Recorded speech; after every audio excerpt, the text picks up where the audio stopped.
हम लोग श्रीमद् भागवतम के प्रथम स्कंद के 9वें अध्याय के 41वें और 42वें श्लोक को देखेंगे। आज ये 20वीं स्तुति की समाप्ति हो जानी चाहिए। ये आखिरी के 2 श्लोक हैं। कल आप लोगों ने सुना था कि वह गोपियों के प्रेम की सराहना कर रहे हैं, उनका उल्लेख करके उनकी कृपा याचना कर रहे हैं और उनकी मति बारंबार सार्थी स्वरूप में ही जा रही है। अब इस श्लोक में वह अपने भाग्य की प्रशंसा कर रहे हैं। तो कह रहे हैं कि वो भगवान जो युधिष्ठिर महाराज की राजसूय यज्ञ में सभी के द्वारा सम्मानित हुए थे, वही भगवान जब मैं शरीर छोड़ रहा हूं तो उस समय मेरे सामने मेरा कितना बड़ा भाग्य है। ठीक है, तो इसका कुछ कुछ याद है मेरे को। देखिए, प्रयास करते हैं गाने का।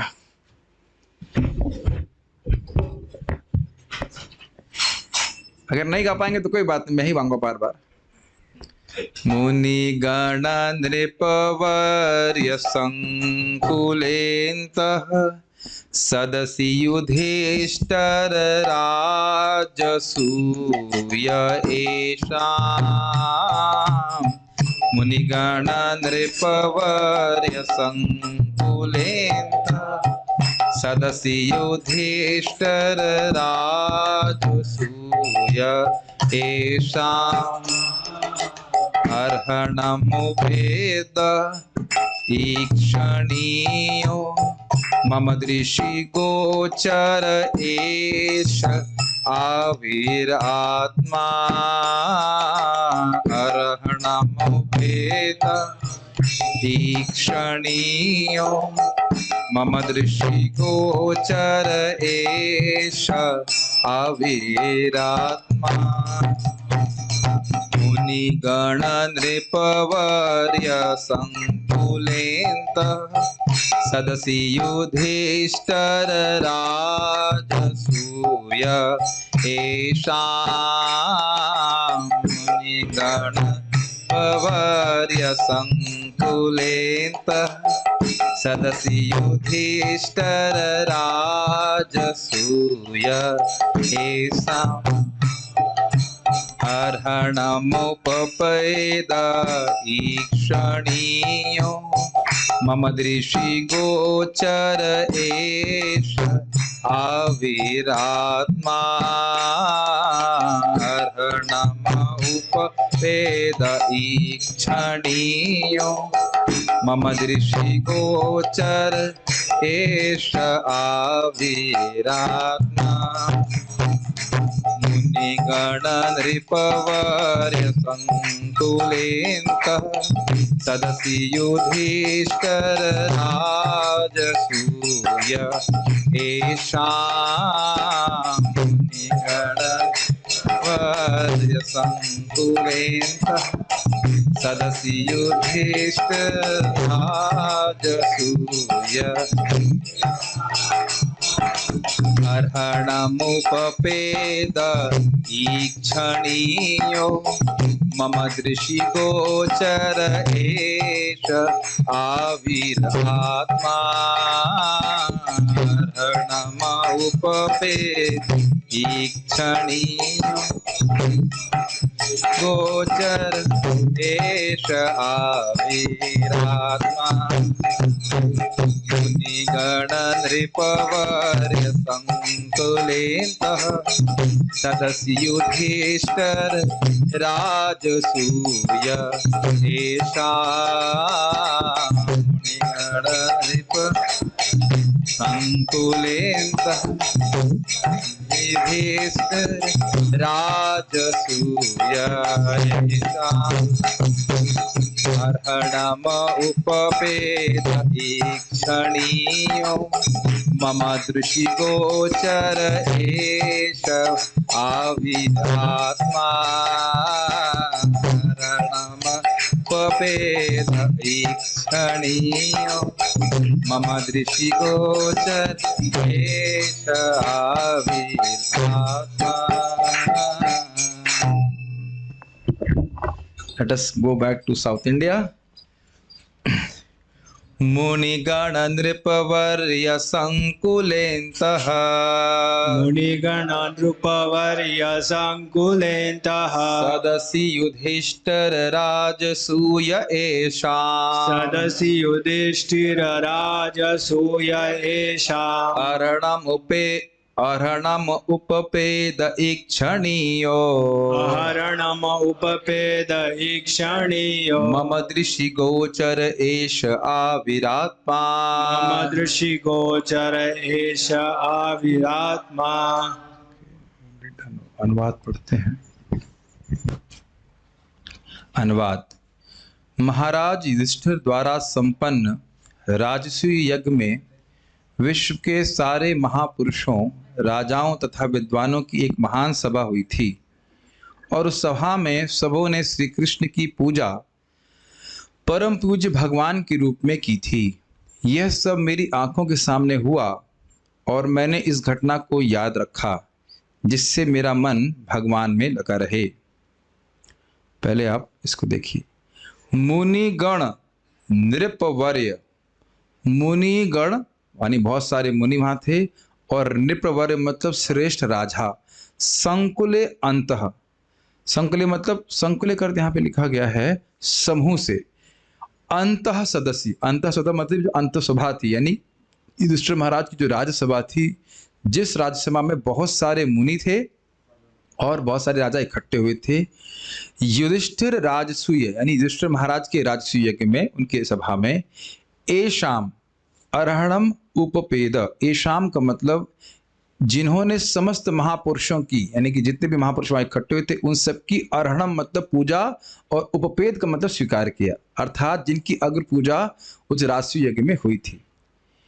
इक्षणियों, और जब इस प्रकार से वह पूजा प्राप्त कर रहे थे तो बहुत सुंदर दिखाई पड़ रहे थे। वह सुंदर शोभा भगवान की भीष्म देव ने देखी थी। मेरा कितना भाग्य है, इसको आप इसमें जोड़ सकते हैं कि मम दृष्टि गोचर, दृष्टि गोचर मतलब मेरी दृष्टि को मैं सामने, मतलब मेरी दृष्टि उनको पकड़ सके, इस प्रकार से एष आविर आत्मा, ये आत्मा, ये परमात्मा मेरे सामने आविर्भूत है, प्रकट है।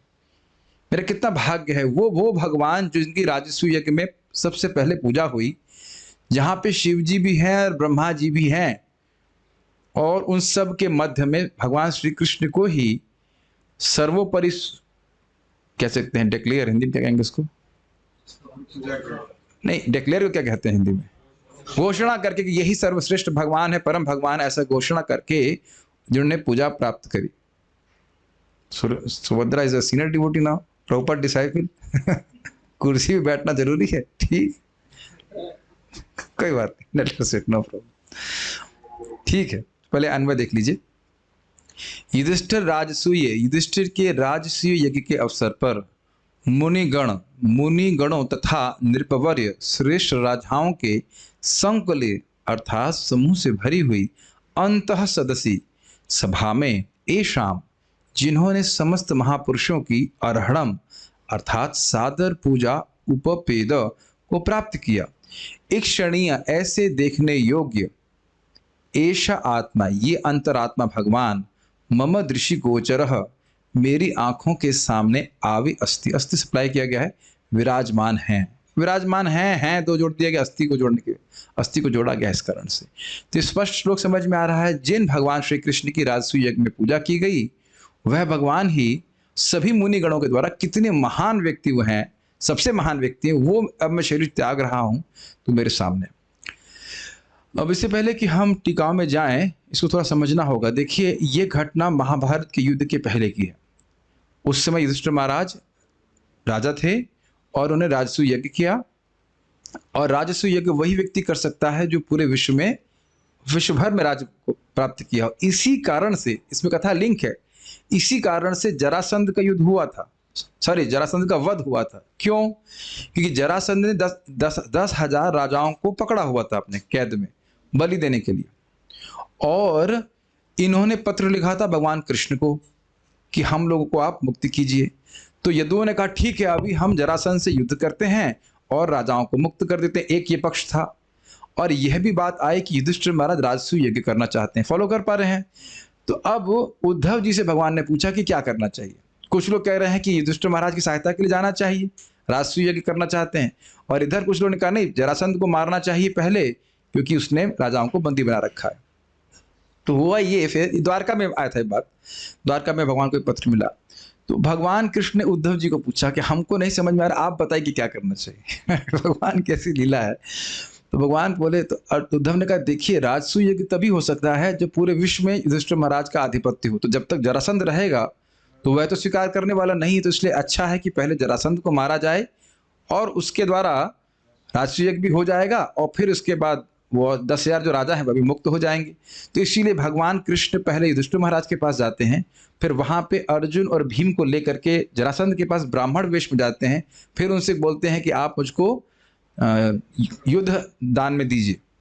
तो कहते हैं कि देखो कृष्ण, तुम तो भगौड़े हो, तुमसे मैं युद्ध करूंगा, रण छोड़ दिया, तुमसे हम युद्ध करने लायक नहीं रहे, तुमसे युद्ध नहीं करेंगे।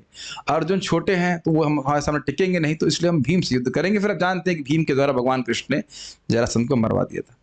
तो उसके बाद राजसूय यज्ञ होता है। तो उस राजसूय यज्ञ में, अच्छा, राजसूय यज्ञ करने का प्रयोजन क्या था समझ लीजिएगा। राजसूय यज्ञ करने का प्रयोजन यह था कि सारे मुनिगणों को, जैसे यहाँ पे देख रहे हैं व्यासदेव, नारद जी, जितने भी ब्रह्मांड के वशिष्ठ, जितने भी ब्रह्मांड के महान महान ऋषि, जो कह सकते जो इस समय यहाँ पे स्थित हैं, वो वहां पे भी स्थित है, ग्रहण कर लेना होगा। सारे के सारे को इकट्ठा किया गया, और शिव जी और ब्रह्मा जी को भी बुलाया गया, जितने महान महान राजा उनको भी बुलाया गया, और भगवान श्री कृष्ण तो आए ही।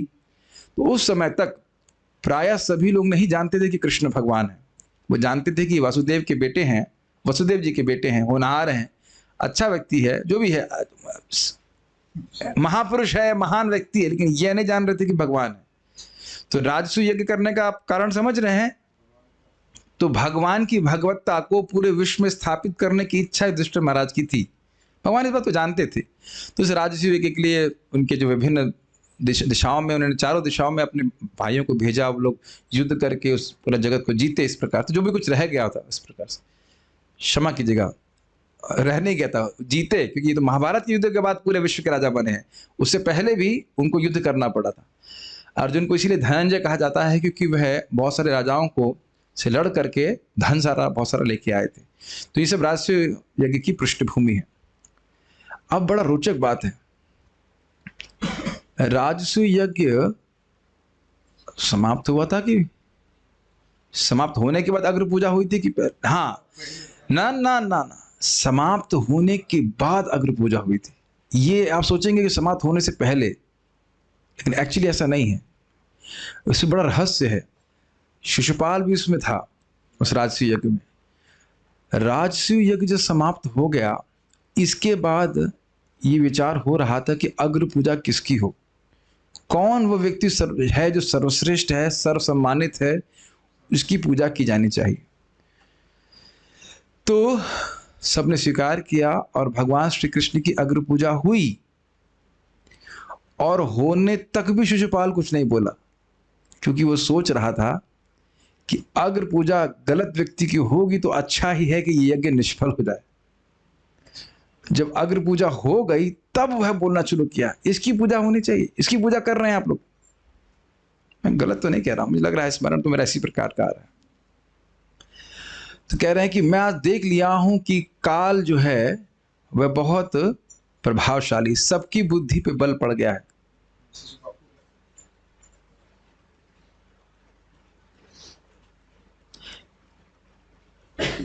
मैं थोड़ा त्रुटि कर गया। राजसूय यज्ञ के बाद तो अग्र पूजा हो रही थी, तो ठीक है, लेकिन शिशुपाल के वध के बाद अग्र पूजा हुई थी, उससे पहले अग्र पूजा नहीं हुई थी, क्षमा कीजिएगा। तो बात चल रही थी किसकी अग्र पूजा होनी है। तो उसमें सहदेव, जो जरासंध के बेटे थे, जरासंध को भगवान ने मारा और उनके बेटे सहदेव को राज्याभिषेक कर दिया था वहां का। कहाँ के राजा थे? नहीं, जरासंध कहाँ का राजा?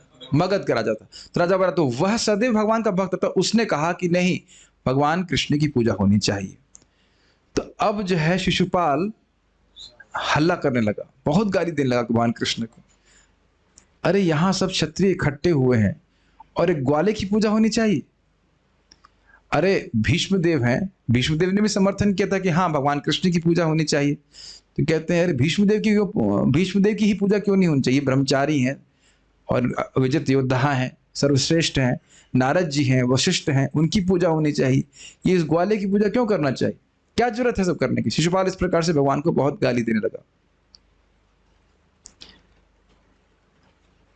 तो भगवान को जब उस प्रकार से उसने गाली देता गया तो भगवान चुपचाप सहन करते रहे। और फिर भगवान कहे, शिशुपाल याद कर रहा था, देखो कितना खराब आदमी है, हमारी वाइफ को लेके भाग गया, किडनैप कर लिया हमारी वाइफ को। तो भगवान बोले कि अरे भाई, तुम्हें खराब नहीं लग रहा था कि जो लड़की तुमसे शादी नहीं करना चाहती थी, तुम उससे क्यों चाह रहे थे? चुप, तुमको बोलते हुए शर्म नहीं आती है ये सब बातें? हम तो नहीं बोल रहे ना उसके बारे में, तुम क्यों इस प्रकार की बातें बोल रहे हो? ऐसा करके शिशुपाल बहुत गुस्सा हुआ। तो बार बार वो कहता कि यह तो ग्वाला है, काला है, ऐसे करके बहुत खराब खराब बातें भगवान कृष्ण के लिए बोला। और सारे लोग तमतमा रहे थे, लेकिन भगवान कृष्ण उनको चुपचाप कर रहे थे। भीष्मदेव तो सारी भीम तो बिल्कुल सर ही फोड़ देते उसका, लेकिन भगवान उनको चुप करते नहीं, शांत रहिए, मैं स्वयं उनको मारूंगा। तो ऐसे वो क्या करता था, आप जानते हैं कि उसको ये वरदान भगवान ने दिया था उसकी माँ को कि ये जब तक 100 एक बार में उसने 100 मतलब गाली निकाली, तो मैं उससे अधिक निकाली तो मैं 100 तक सहन करूंगा, उसके बाद मार दूंगा उसको। तो उस दिन वो इतना क्रोधित हो गया कि वो काउंटिंग भूल गया कितनी गाली दे रहा है।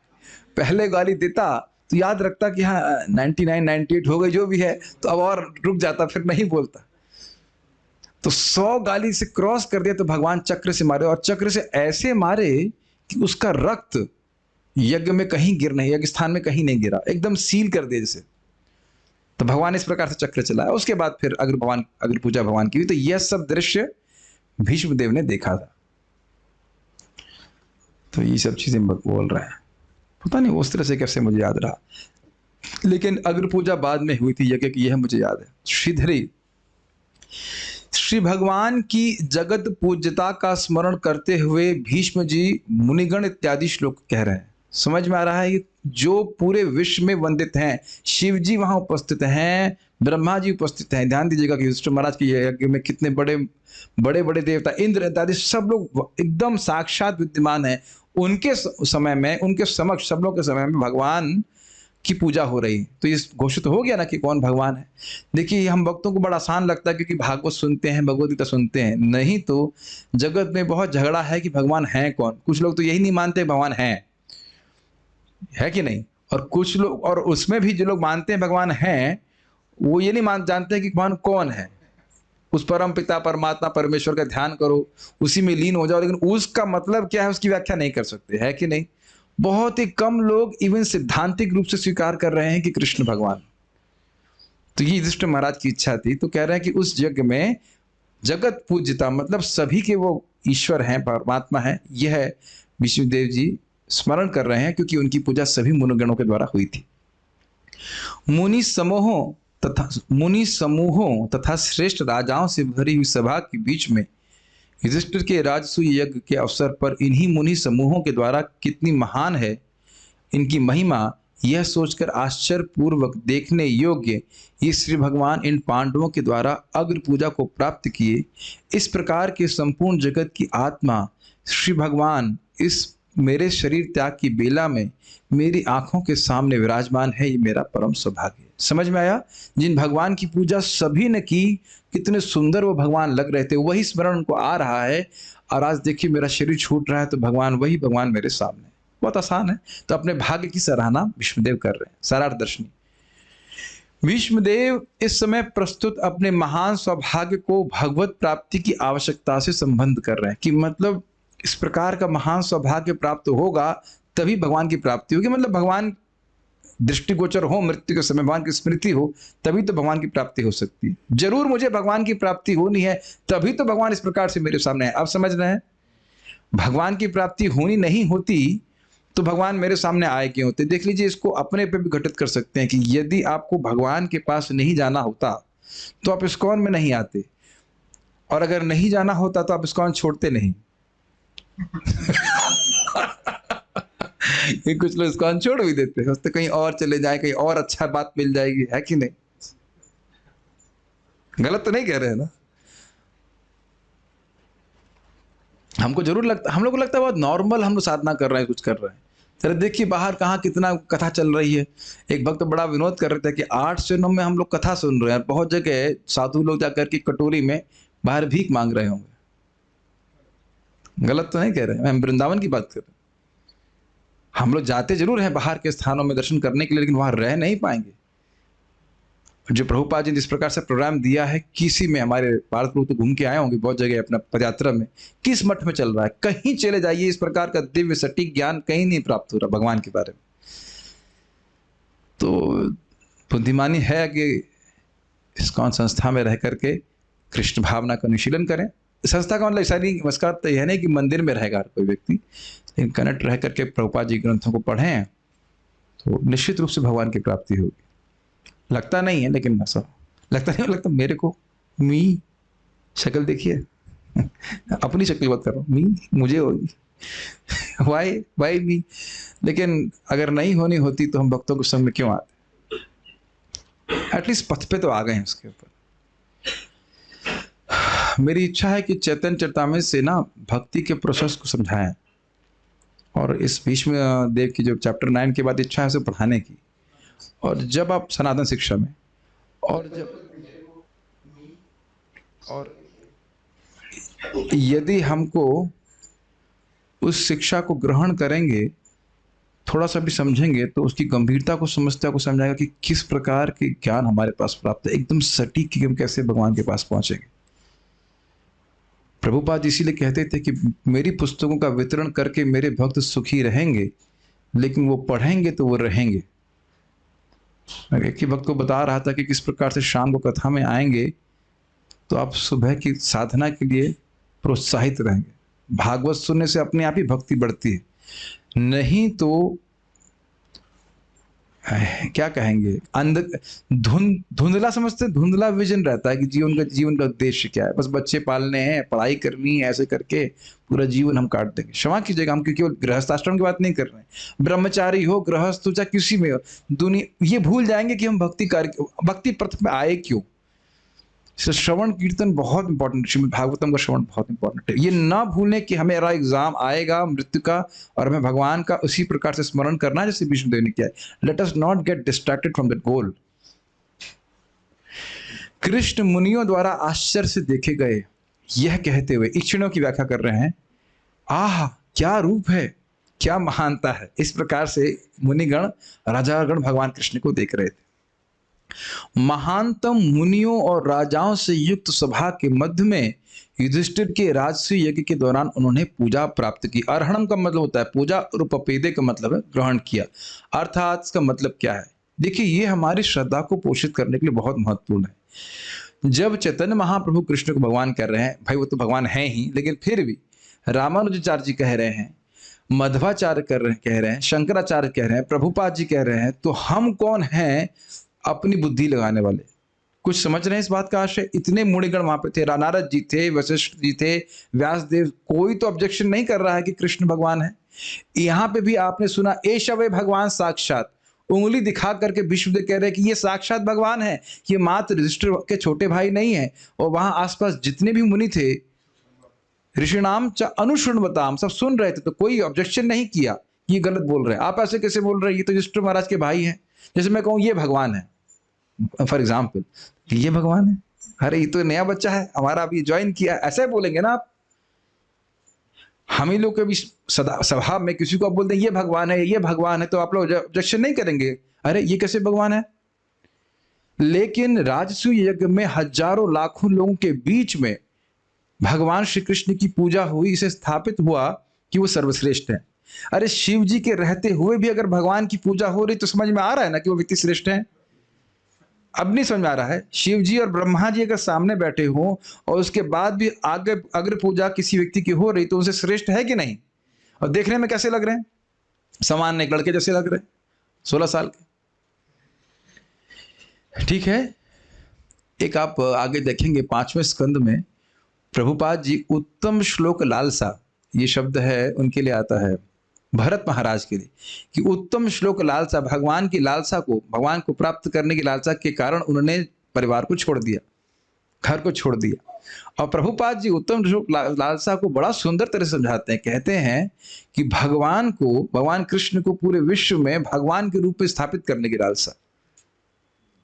बड़ा अजीब इन द सेंस, बड़ा इंटरेस्टिंग ट्रांसलेशन है। उत्तम श्लोक लाल साहब क्या सोचेंगे, भगवान को पाने की इच्छा।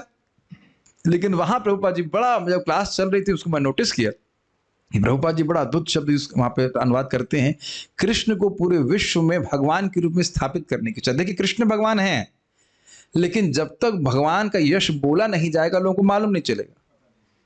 तो ये भक्ति की प्रीति पूर्वक भजन है, प्रभुपाद जिसको बोलते हैं प्रचार, स्पॉन्टेनियस प्रचार। ये नहीं कि एक मतलब एक ड्यूटी मान करके, कृष्ण भक्त को विश्व में भगवान के रूप में स्थापित करने के प्रयास, इच्छा, ये प्रभुपाद जी कहते हैं प्रीति पूर्वक भजन है।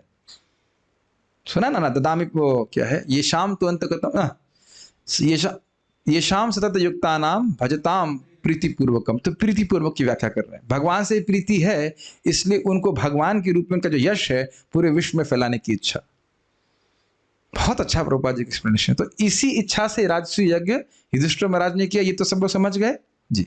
यानी ये कोई इच्छा नहीं थी कि पूरे विश्व में उनका राज्य हो, केवल यही इच्छा थी कि भगवान कृष्ण को भगवान के रूप में पूरे विश्व में स्थापित किया जाए। वह मेरे प्राणनाथ, मेरे जीवन के स्वामी, मम आत्मा, अब मेरे नेत्रों से दृष्ट हैं। देखिए आत्मा का अर्थ लिया गया था परमात्मा, वो तो है ही, और मम आत्मा मतलब मेरी आत्मा, मेरे प्राणनाथ से वो मेरे सामने, तो अलग अलग अर्थ थोड़ा सा लिए गए। उन्होंने मेरी विनती स्वीकार करी, मतलब उनकी इच्छा थी। आपको याद है शुरुआत कहाँ से हुई थी कि भीष्म देव को शरीर छोड़ते समय अपना दर्शन देना, उनसे धर्म का उपाख्यान अपने से भी अधिक अच्छा करवाना, ये सब इच्छा उनकी भगवान श्री कृष्ण की थी। इसी कारण से युधिष्ठिर महाराज को अज्ञान में डाले थे। याद आ रहा है बात? You can sit on chair also, not a problem, uncomfortable. तात्पर्य, कुरुक्षेत्र युद्ध में विजयी होने के बाद चक्रवर्ती सम्राट महाराज युधिष्ठिर ने, आप थोड़ा बस लंबे अधिक हैं, उधर बैठेंगे यार, माता जी उधर बैठ सकती हैं, sit like that, that is better. हाँ, कुरुक्षेत्र युद्ध में विजयी होने के बाद चक्रवर्ती सम्राट महाराज युधिष्ठिर ने राजसूय यज्ञ संपन्न किया। ये मुझे समझ में नहीं आ रहा, ऐसे कैसे हो सकता है? क्योंकि जरासंध तो पहले ही मार दिया गया था राजसूय यज्ञ के, तो ये हमको समझ में नहीं आ रहा ये प्रभुपाद जी क्यों कह रहे हैं।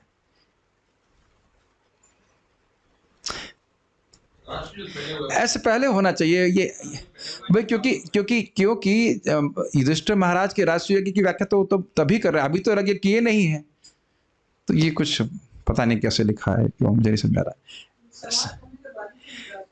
नहीं भाई, अब युद्ध से समाप्त हो चुका है, अब भीष्मदेव स्मरण कर रहे हैं राजसूय यज्ञ का, तो राजसूय यज्ञ महाभारत नहीं, ऐसा नहीं होना चाहिए, ऐसे सेटिंग नहीं बैठ रही है। राजसूय यज्ञ पहले हुआ था, उसी में तो फिर वो आया था, क्या नाम है, नहीं दुर्योधन भी तो उसमें आया था, और वहां पे दुर्योधन का जो कह सकते हैं वो पानी वाला स्थान था, जहां पे उसने पानी को मतलब स्थान मान लिया था, पृथ्वी मान लिया था, अपने धोती ऊपर कर ली, और उसके बाद जहां पृथ्वी थी, जहां पे जल था उसको पृथ्वी मान लिया था ना, और वहां पे चला को धम्म से गिर गया था, और जहां पृथ्वी थी वहां जल मान लिया, तो इसलिए अपने धोती को उठा ली। तो कुछ यहाँ पे त्रुटि है, नहीं समझ में आ रहा क्यों ऐसा है। युद्ध के पहले की घटना है। उन दिनों सिंहासन पर बैठने के बाद राजा अपनी श्रेष्ठता घोषित करने के उद्देश्य से विश्व भर में विचरण हेतु एक घोड़ा छोड़ता था, और किसी भी राजकुमार या राजा को यह स्वतंत्रता थी कि वह उस सम्राट की सत्ता को माने या न माने। जो विरोध करता उसे सम्राट से युद्ध करके विजय द्वारा अपनी श्रेष्ठता सिद्ध करनी होती थी। हारने पर उसे अपनी जीवन की बलि देनी होती थी, जिससे उसके स्थान पर दूसरा राजा या प्रशासक बन सके। अतएव महाराज युधिष्ठिर ने भी ऐसा ही घोड़ा छोड़ा, और संसार भर के राजाओं तथा राजकुमारों ने महाराज युधिष्ठिर के नेतृत्व को चक्रवर्ती सम्राट के रूप में स्वीकार कर लिया। स्पष्ट है, कोई व्याख्या जरूरत नहीं है। तत्पश्चात महाराज युधिष्ठिर के राज्य के सारे शासकों को राजसूय यज्ञ में सम्मिलित होने के लिए आमंत्रित किया गया। देखिए दोबारा तो नहीं किए थे, दोबारा किए थे अश्वमेध यज्ञ, राजसूय यज्ञ नहीं किए थे, ये भी हम स्पष्ट है। और अब भीष्म पितामह युद्ध के बाद वाला राजसूय यज्ञ की स्मरण करें तो संभव ही नहीं है ना, कुछ त्रुटि है, क्या कह सकते हैं।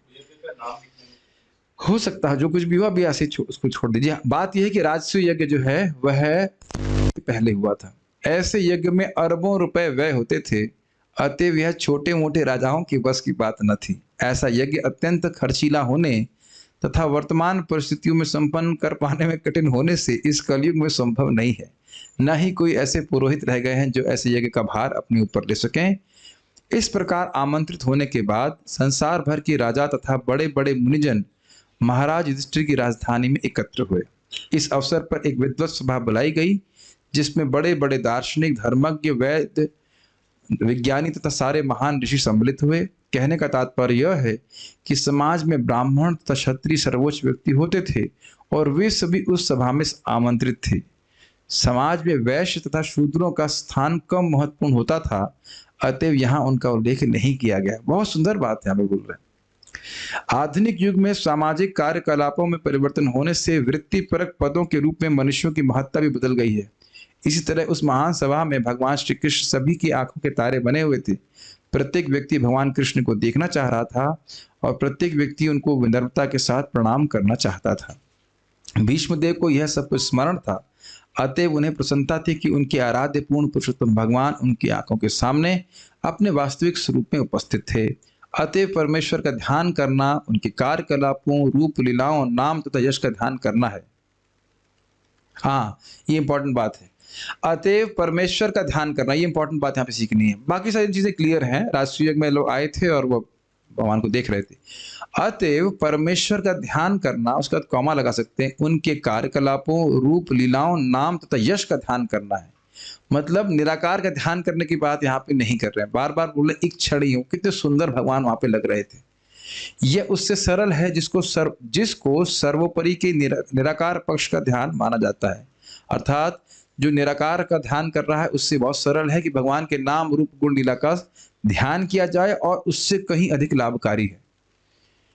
निराकार का कोई ध्यान कर रहा है उससे कहीं अधिक लाभकारी भगवान के स्वरूप का स्मरण करना है। ये कभी कभी लोग ऐसा बोलते हैं, हाँ भाई जो अब निराकार का ध्यान नहीं कर पा रहा तो स्वरूप से काम चला ले, अभी स्वरूप से देख ले, उसके बाद तो अब अल्टीमेट में तो निराकार का ही ध्यान करना। ऐसा नहीं है। इस प्रश्न को भगवत गीता के 12वें अध्याय में अर्जुन ने पूछा था कि जो आपके निराकार पक्ष के प्रति आसक्त है वह श्रेष्ठ हैं या जो आपके साकार पक्ष के प्रति आकृष्ट है वह श्रेष्ठ। भगवान ने एकदम क्लियर डिसीजन दिया। 12.3 देखिए क्या है, 12.3 12.5, हाँ क्या श्लोक है वो? नहीं, ये तो क्लेशोधिकतरस्तेषां वाला है। इसके पहले वाले देखिएगा, ये कैसे पीछे हटेगा, इसमें पीछे नहीं जाता है।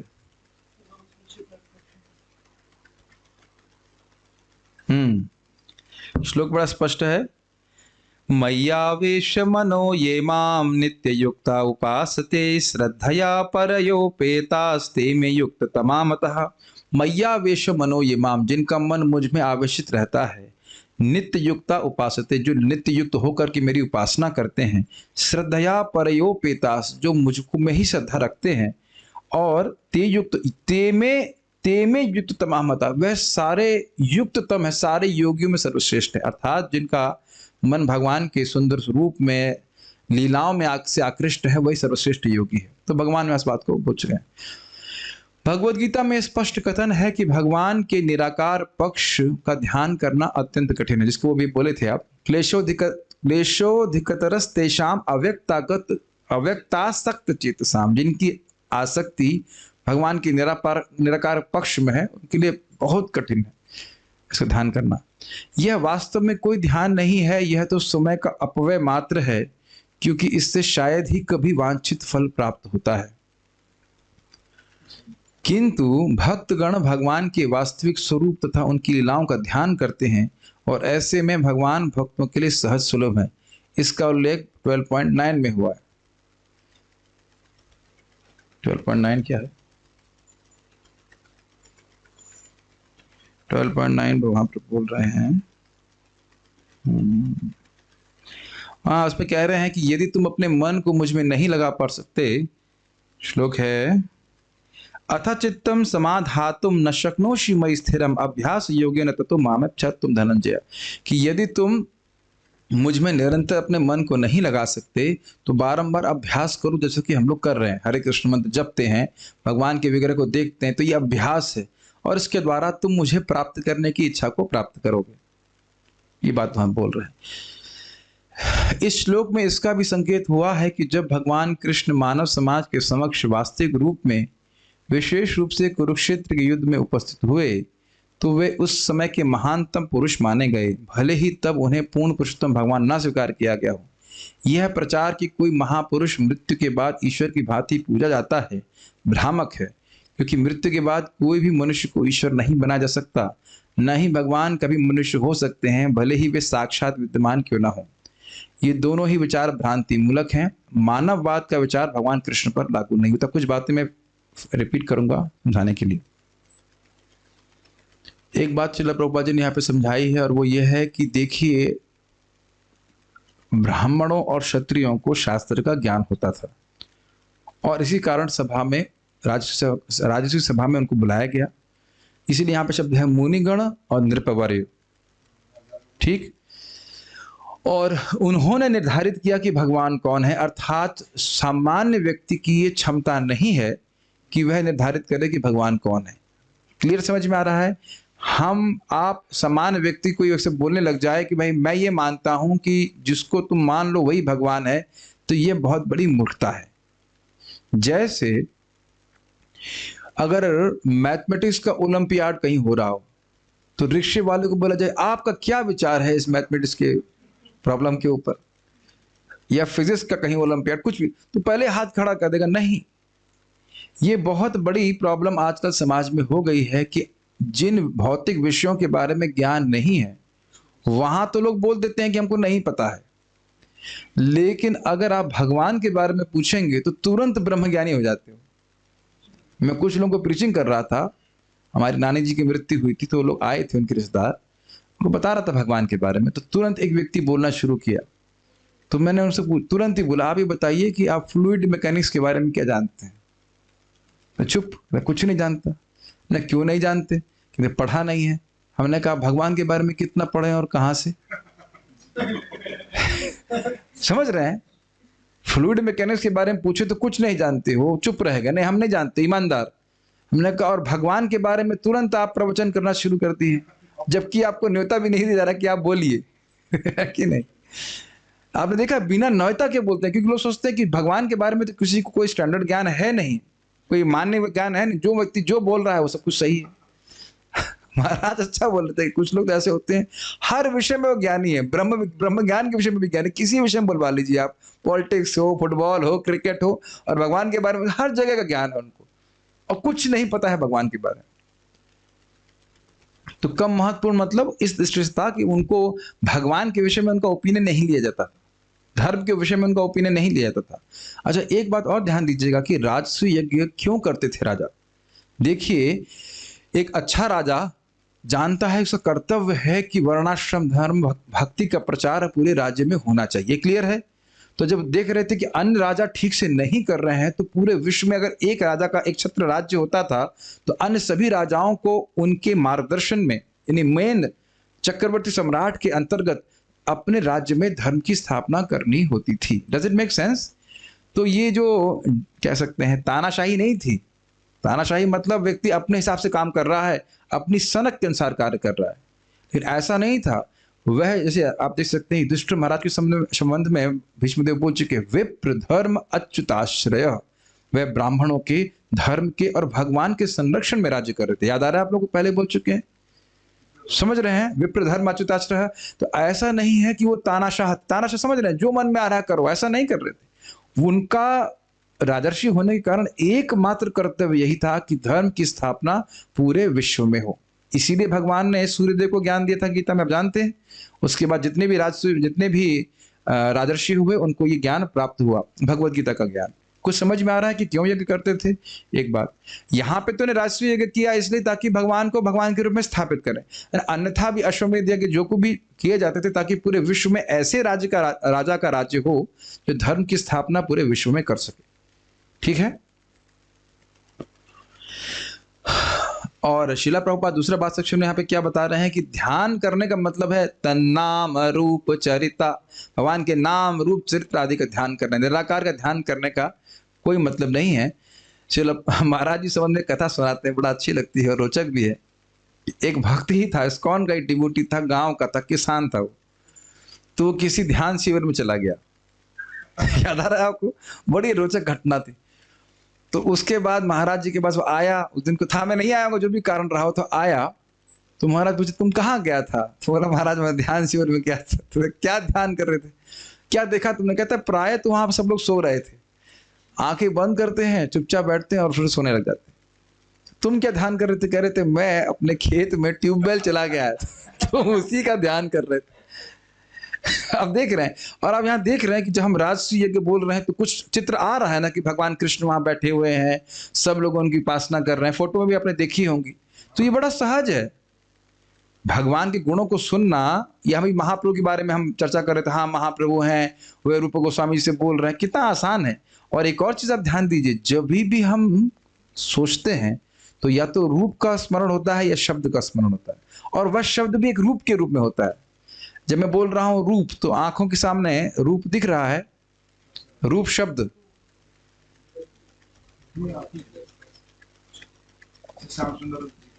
और जब हम श्याम सुंदर बोलेंगे तो तुरंत श्याम सुंदर का रूप आएगा कि नहीं? तो नाम और रूप का ही ध्यान करते हैं हम, और ये लोग निराकार करने के चक्कर में है। कैसे निराकार? निराकार का ध्यान होगा भी कैसे?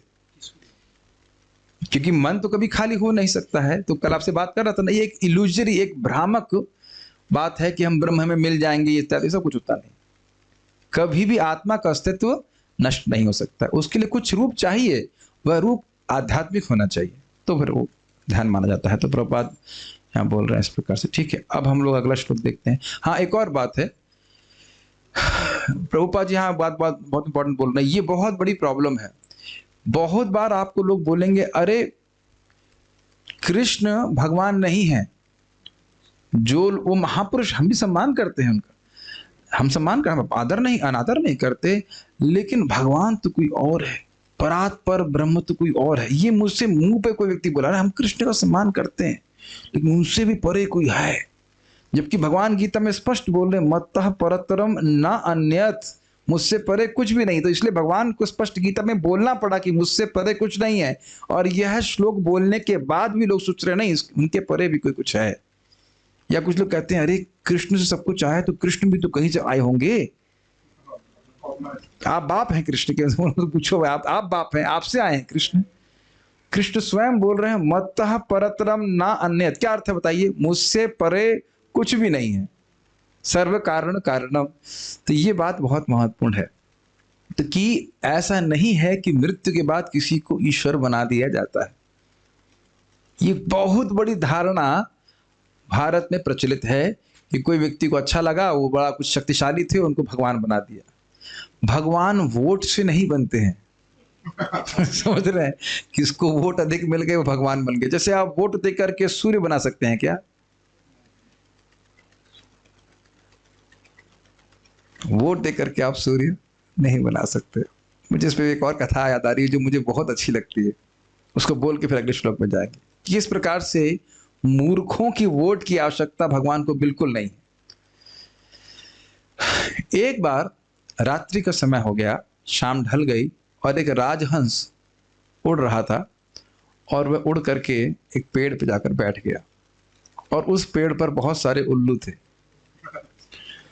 तो उल्लू फाउल्स। तो उन उल्लुओं ने पूछा तुम कौन हो? तो बोला मैं राजहंस हूं। अच्छा, यहां क्यों आए, तुम्हारा क्या काम है यहाँ पे? तो राजहंस ने कहा सूर्य अस्त हो गया था, तो अब अंधकार हो गया, मैं आगे नहीं बढ़ सकता था, तो इसलिए मैं यहाँ पे उतर गया। सूर्य किस चिड़िया का नाम है? अब उल्लुओं को लगता है कि हर वस्तु जो है जगत में चिड़िया ही है। तो राजहंस बोला भाई सूर्य है, एक सूर्य उगता है, पूरे विश्व में उजाला हो जाता है। उजाला हमें तो कुछ नहीं दिखाई पड़ता है, उल्लुओं को जैसे ही सूर्य उदित होता है उनका सद्गुण यह है कि उन्हें दिखता बिल्कुल नहीं है, बिल्कुल दिखना बंद हो जाएगा। और जब रात्रि होती तो उनकी आंखें बड़ी बड़ी हो जाती है, तो उन्हें दिखना चालू होता है। अरे देखो कहाँ से सूर्य का उपास आगे आ गया, सूर्य का उपास आगे आ गया, पागल कहीं का, ऐसे करके वो मजाक करने लगे, हटाओ उसको यहाँ से। तो बड़ी उन लोगों को दिक्कत हुई, बड़ी सभा चल रही, गोष्ठी हो रही, ये सूर्य को मानने वाला कैसे पैदा हो गया, कहाँ से आ गया इत्यादि, सूर्य कुछ नहीं है, हम तो कभी देखे नहीं है इत्यादि इत्यादि। तो ऐसे निराकारवादियों की बहुत गोष्ठियां होती, करोड़ों करोड़ों चेले भी इकट्ठे हो सकते हैं, है कि नहीं, और होते भी हैं। हम नाम नहीं रख रहे हैं, लेकिन ऐसे ऐसे गुरु हैं जिनके करोड़, लिटरली संख्या में एक एक दो दो कहीं कहीं 5-5 करोड़ चेले हैं, और उनमें से किसी एक व्यक्ति को भी यह नहीं पता है कि भगवान कौन है। अब आप देख रहे हैं कि कितने विशिष्ट हैं इस्कॉन डिवोटी है, जो प्रभुपाद जी की पुस्तकों को पढ़कर समझ रहे हैं कि भगवान कौन है। नाम आप समझ रहे होंगे मैं किसकी व्याख्या कर रहा हूं। 5-5 करोड़ चेले हैं और एक को भी पता नहीं कि कृष्ण भगवान। मुक्त कैसे होगा, हो ही नहीं सकता मुक्त। तो किसी और अपने गुरु जी को भगवान बना देते हैं। वो मुझे तो याद नहीं आ रहा है, लेकिन महाराज कुछ बोलते हैं उसके ऊपर, कुछ कौन सी महाराज भाषा बोलते हैं गांव में, भोजपुरी में, कि गुरु जी को सावन में, जैसे यहाँ पे आपने देखा था बीच में हम लोग राधा श्याम सुंदर को झूले में झुला रहे थे, तो वो लोग अपने गुरु जी को झूले में झुला रहे हैं कि सावन में गुरु जी भगवान के स्थान पे आके बैठ गए। तो इस प्रकार से गुरु को भगवान बनाने वाले लोग ये केवल नरकगामी हैं, और गुरु भगवान को जीरो बना दे रहा है और खुद भगवान के स्थान पे बैठ गया। ठीक है, तो इस प्रकार से ये भ्रामक विचार है। कभी नहीं सोचना चाहिए कि कुछ लोगों ने मिलकर के भगवान को, किसी मनुष्य को भगवान बना दिया। अच्छी बात प्रभुपाद यहाँ पे कह रहे हैं। अच्छा, एक बात और इस श्लोक में आपने सीखी कि श्रीधर स्वामी के अनुसार कि जो भगवान कृष्ण राजसी यज्ञ में पूजा प्राप्त किए वही सभी के परमात्मा है। आत्मा शब्द आया था ना, वही आत्मा, वही परमात्मा मेरे सामने दृष्टिगोचर है। ये मेरा कितना बड़ा भाग्य है। अब वह कह रहे हैं, अब ये श्लोक बड़ा रोचक है। श्रीधर स्वामी इसका अर्थ लिए हैं और चक्रवर्ती पाद भी अर्थ लिए, लेकिन थोड़ा अर्थ में अलग अलग, मतलब सटल डिफरेंसेस हैं, और उसको आप सराहना करने का, समझने का प्रयास कीजिएगा।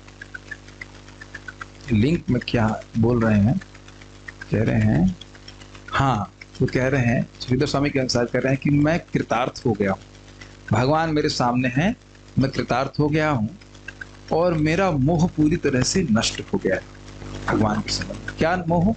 कि भगवान अलग अलग है, सभी के हृदय में भगवान हैं, लेकिन एक प्रश्न कुछ लोगों के मन में डाउट रह सकता है कि अरे जब सभी के हृदय में भगवान है तो सबकी प्रवृत्तियां अलग अलग क्यों देखी जा रही हैं? कहीं का ऐसा हो सकता है, और उसके अलग अर्थ भी है। एक अर्थ में बता रहा हूँ, तो कह रहे हैं अब मेरा मोह समाप्त हो गया है, मैं समझ पा रहा हूँ कि वही एक भगवान सभी के हृदय में परमात्मा के रूप में, उन्हीं भगवान मेरी, वो मैं समझ गया हूँ अच्छे से। तो उसको श्लोक बोल रहे हैं, गाया जाए। तमिमहमजं शरीरभाजां हृदि हृदि धिष्ठितमात्मकल्पितानां प्रतिदृशमिव नैकधार्कमेकं समधिगतोऽस्मि विधूतभेदमोहा। तमिमहमजं शरीरभाजां हृदि हृदि धिष्ठितमात्मकल्पितानां निजं शरीरभाजां हृदि हृदि धिष्ठितमात्मकल्पितानां प्रतिदृशमिव नैकधार्कमेकं समधिगतोऽस्मि विधूतभेदमोहा।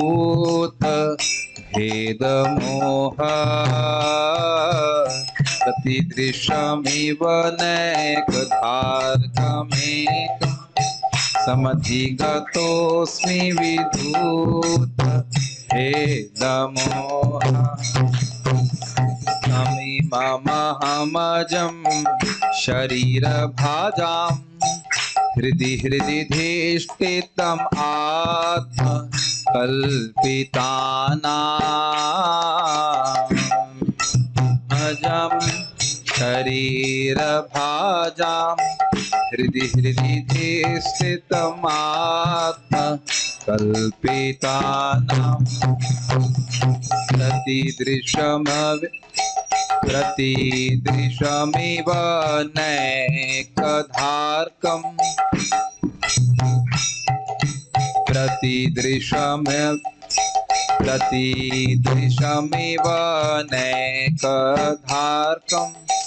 प्रतिदृशमिव नैकधार्कमेकं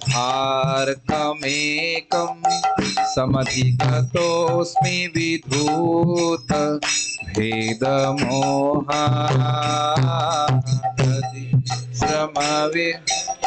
नैकधार्कमेकं समधिगतोऽस्मि विधूत भेदमोहा। मृदंग बजाने से उधर ध्यान चला जाता है, सेट नहीं कर पाते, कोई बात नहीं, we are giving a try, please Krishna. तमिममहमजं शरीरभाजा तमिममहजं शरीरभाजां हृदि हृदि धिष्ठितमात्मकल्पितानां हृदिर्दिष्टितमात्मकल्पितानां प्रतिदृशमिव नैकधार्कमेकं प्रतिदृशमिव नैकधार्कमेकं समधिगतोऽस्मि विधूतभेदमोहः समधिगतोऽस्मि विधूतभेदमोहः तमिममहमजं शरीरभाजां तमिमहमहजं शरीरभाजां हृदि हृदि धिष्ठितमात्मकल्पितानां हृदिर्दिष्टितमात्मकल्पितानां प्रतिदृशमिव नैकधार्कमेकं प्रतिदृशमिव नैकधार्कमेकं समधिगतोऽस्मि विधूतभेदमोहः समधिगतोऽस्मि विधूतभेदमोहः। देखिए पहले, अब मैं पूर्ण एकाग्रता से एक ईश्वर श्री कृष्ण का ध्यान कर सकता हूं जो इस समय मेरे सामने उपस्थित हैं, क्योंकि अब मैं प्रत्येक के हृदय में, यहाँ तक कि मनोधर्मियों के हृदय में भी रहने वाले उनके प्रति द्वैत भाव की स्थिति को पार कर चुका हूँ। वे सबों के हृदय में रहते हैं। भले ही सूर्य को भिन्न भिन्न प्रकार से अनुभव किया जाए, किंतु सूर्य तो एक ही है। तम, तम मतलब ओ भगवान, तम क्या तो तोड़ेंगे उसको किस प्रकार से, तम तमहम तम इमम अहम, तम मतलब वो भगवान, इमम मतलब जो मेरे सामने है, अहम अजम मैं मतलब मेरा उनके संबंध में, उधर जोड़ देना विद्युत भेद मोह, उनके संबंध मेरा भेद मोह समाप्त हो गया है। कैसे भगवान है वो? अजम, अजम दिख रहा है आपको, अजम जो अजन्मा है। एक सीधा सीधा अर्थ दे रहे हैं, उसके अर्थ भी अलग तरह से घूमेंगे। शरीर भाजाम, जिनको भी शरीर प्राप्त है, नायम देहो देह भाजाम, हम सभी को शरीर प्राप्त है, तो शरीर भाजाम देहधारियों के हृदि हृदि अधिष्ठितम, उन सभी के हृदयों में अधिष्ठित हैं। आत्मकल्पितानाम, जिनके शरीर भगवान श्री कृष्ण के द्वारा कल्पित अर्थात सृष्ट हैं। हमारे शरीर भगवान ने बनाए हैं कि नहीं, ये एक अर्थ है। और दूसरा शरीर अर्थ है कि हमारे शरीर हमने बनाए हैं कि नहीं, हमने ही अपने शरीर बनाए हैं, अर्थात हमारी ही भोग इच्छा के कारण शरीर निर्मित हुआ। अगर कहें कि कैदियों ने जेल बनाई है तो गलत नहीं है, अगर कैदियों गड़बड़ ना करें तो जेल नहीं बनाया जाए। तो दोनों अर्थ हैं। श्रीधर स्वामी ले रहे हैं श्री भगवान ने बनाए हैं, और चक्रवर्ती पाद ले रहे हैं कि उन्होंने खुद के शरीर बनाए हैं अपने से। प्रतिदृशम इव अनेकधा अर्कम एकम, अर्क मतलब होता है सूर्य, और अनेकधा मतलब अलग अलग। जैसे एक सूर्य अनेक रूप में दिखाई पड़ता है, घड़े में दिखाई पड़ रहा है, जल में दिख रहा है, पेड़ के ऊपर दिख रहा है, अलग अलग स्थान में दिख रहा है, जबकि सूर्य एक ही है। और हर व्यक्ति कह रहा है सूर्य मेरे ऊपर है, सूर्य कहाँ है, सूर्य मेरे ऊपर है, लेकिन सभी के ऊपर एक ही सूर्य है कि नहीं। तो प्रतिदृश्यम मतलब व्यक्ति को अलग अलग दिख रहा है। अनेक नेकधा मतलब अनेकधा, अनेक रूपों में ऐसा लग रहा है कि बहुत सारे सूर्य हैं, लेकिन सूर्य तो एक ही है। ऐसे भगवान को अहम समधिगतोस्मि, मैंने सम्यक रूप से समझ लिया है। अहम जो पहले लाइन में दिख रहा है वो आप जोड़ दीजिए समधिगतोस्मि। अधिगत मतलब समझ लेना। समझ में आ रहा है आपको? मतलब आपको अधिगत हो रहा है, ये विषय आपके अधिगत आ रहा है, अंदर बुद्धि में घुस रहा है, ऐसा कह लीजिए।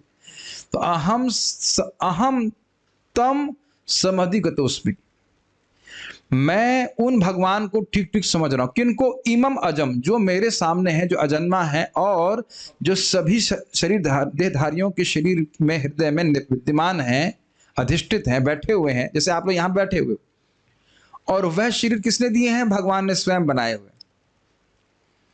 लेकिन जैसे व्यक्ति सूर्य की धारणा कर रहा है कि अलग अलग सूर्य हैं, आप समझ रहे हैं, मटके रख लीजिए, उसमें जल हो तो हर मटके में ऐसा लगेगा कि सूर्य अलग अलग दिख रहा है, लेकिन सूर्य कैसा है?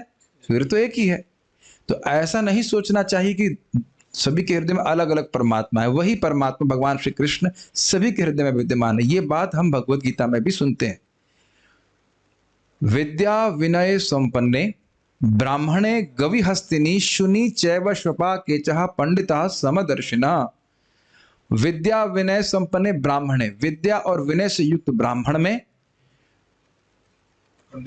विद्या विनय संपन्ने ब्राह्मणे गवि, गवि का मतलब होता है गाय में, हस्ती मतलब हाथी में, शुनि अर्थात कुत्ते में, शपाक अर्थात कुत्ता खाने वाले में। सभी जगह पंडितः समदर्शी, पंडित समदर्शी होता है। अर्थात क्या देखता है कि एक भगवान, एक जीव है, मतलब एक जीव नहीं, बहुत सारे जीव हैं और वे विभिन्न शरीरों को प्राप्त हैं और भगवान सभी के प्रति सम है। उनकी इच्छाओं और कर्मों के अनुसार उनको विभिन्न प्रकार के शरीर प्रदान कर रहे हैं। क्या उसी ये इसको कहते हैं कि मोह से निवृत्त हो जाना। भगवान किसी के प्रति पक्षपाती नहीं है। जैसे कि हम जानते हैं कि बारिश होती है और आप देख लो यहीं पास में ही जहां गुरुकुल का प्ले ग्राउंड है, उसमें विभिन्न प्रकार के पेड़ उग रहे हैं, है कि नहीं? कुछ फूस उग रही है, एक ही स्थान में अलग अलग उग रहे हैं। और गर्मी में बिल्कुल सूखा था कि नहीं, लेकिन वो बीज वहां विद्यमान थे। जल पड़ता है और विभिन्न प्रकार के पौधे उग जाते हैं। तो उसमें आप जानते हो कि बिना जल के, बिना बारिश के वो पौधे उगने वाले नहीं है।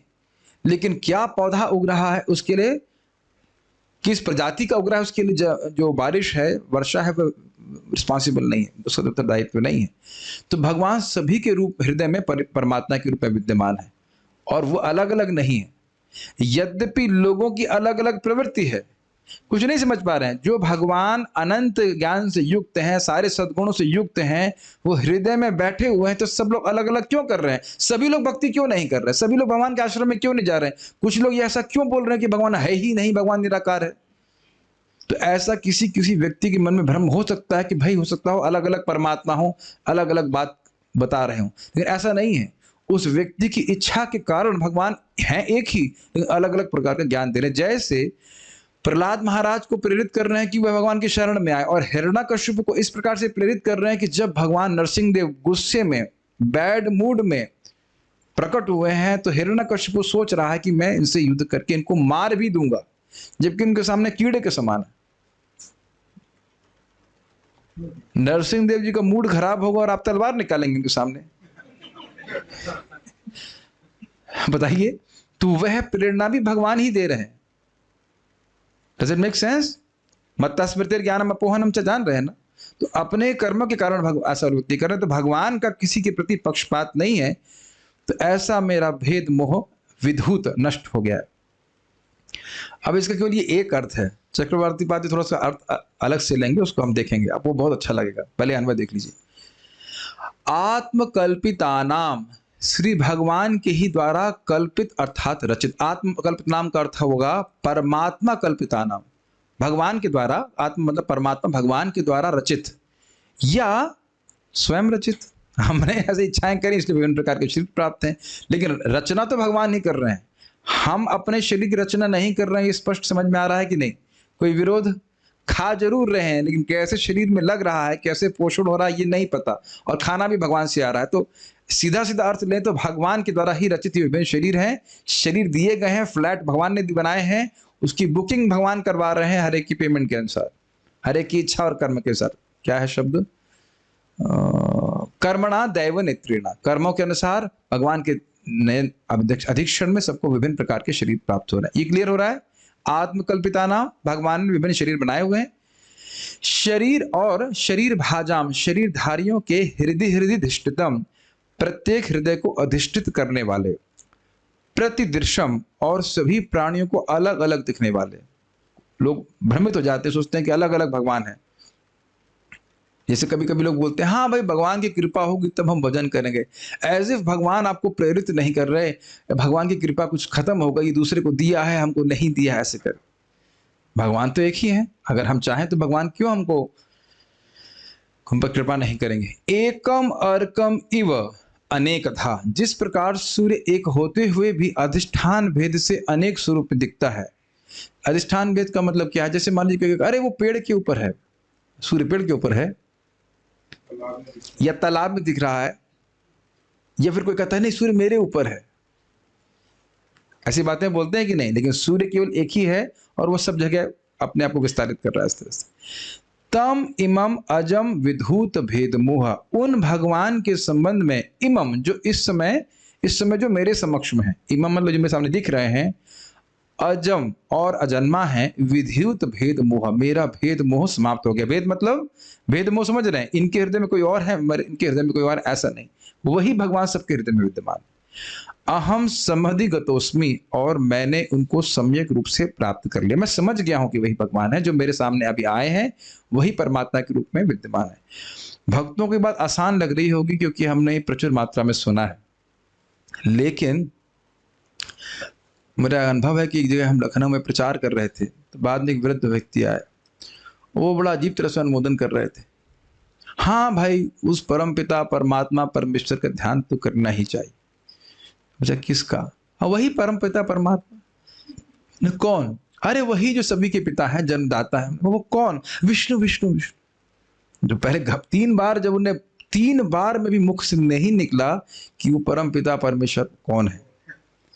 ये इतना आसान मत सोचिए, ये तो परंपरा में ज्ञान प्राप्त होने के कारण हमारी सहज श्रद्धा है कि कृष्ण भगवान है।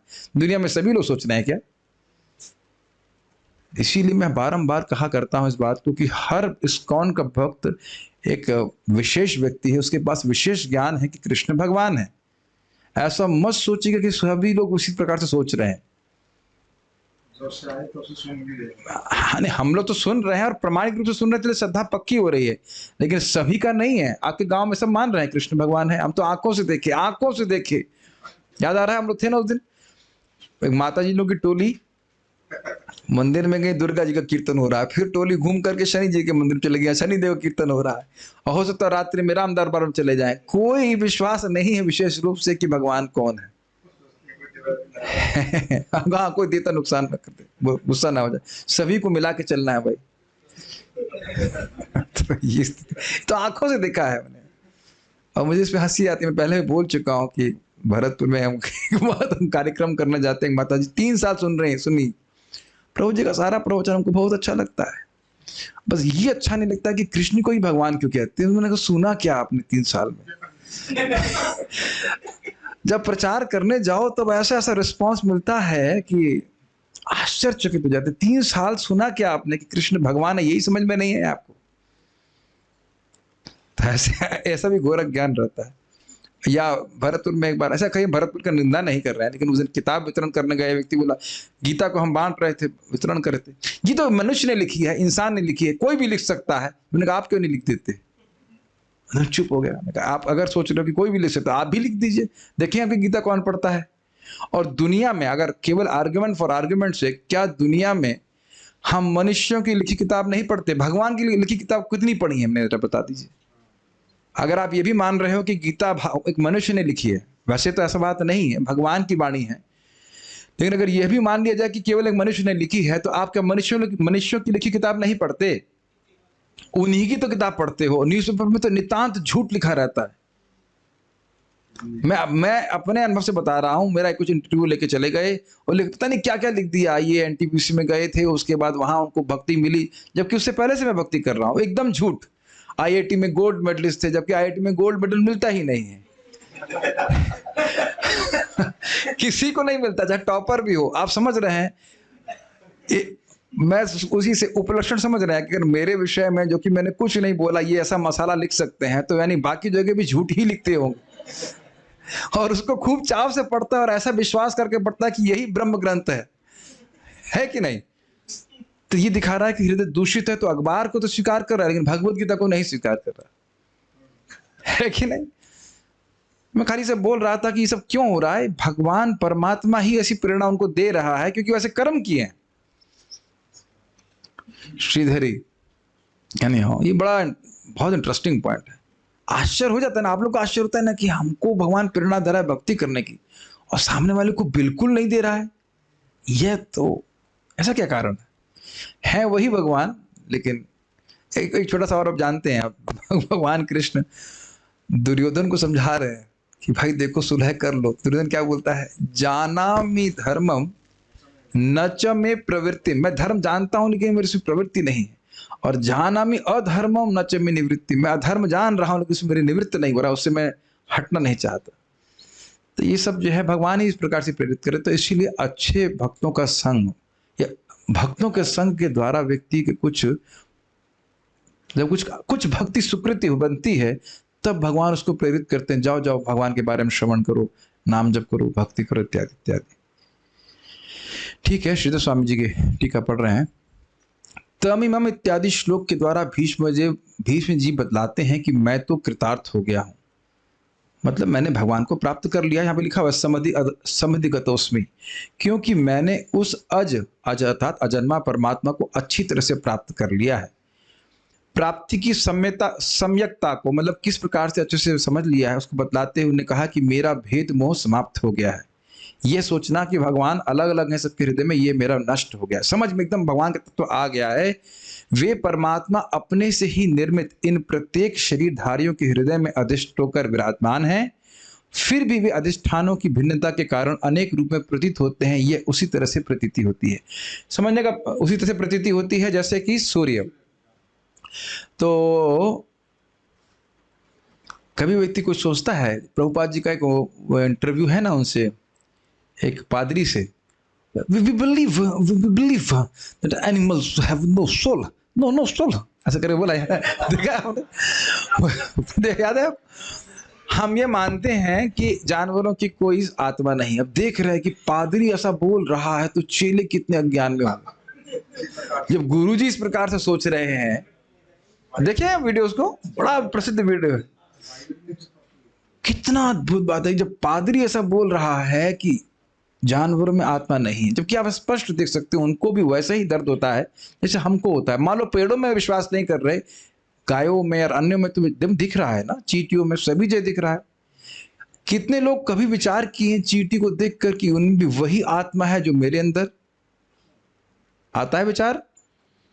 आश्चर्यजनक नहीं लगता? उतनी छोटी चींटी में वही आत्मा जो मैं, जानते नहीं मैं कौन हूं। बाल के अग्रभाग के 10,000 हिस्से का ऐसे कर दो, उतना बड़ा हूं मैं, जानते नहीं, स्वीकार नहीं करना चाहते हम लोग। तो हमारा तो अपने ही संबंध में भेद नष्ट नहीं, मोह नष्ट नहीं हो रहा है। तो लोग सोचते हैं इस प्रकार से, जैसे मैंने एग्जाम्पल दिया, लोग सोच रहे हैं कि सब में अलग अलग आत्मा है और जानवरों में आत्मा नहीं, इस प्रकार की उनका मोह है। तो कहीं कहीं वो लोग भी सोच सकते हैं कि भगवान सबके हृदय में नहीं है। इसीलिए तो भगवान कह रहे हैं सभी का सम्मान करना चाहिए। क्या है श्लोक वो? कृष्ण अधिष्ठान जीवेर सम्मान कैला, कृष्ण अधिष्ठान, सभी जीवों का सम्मान करना चाहिए समझते हुए कि कृष्ण वहां पे अधिष्ठित है। तो ये भेद मोह समाप्त हो गया है। किसका? भीष्मदेव का। वो समझ रहे हैं कि सभी के हृदय में भगवान है। वैसे प्रचार में भी मुझको बहुत लाभ करता है।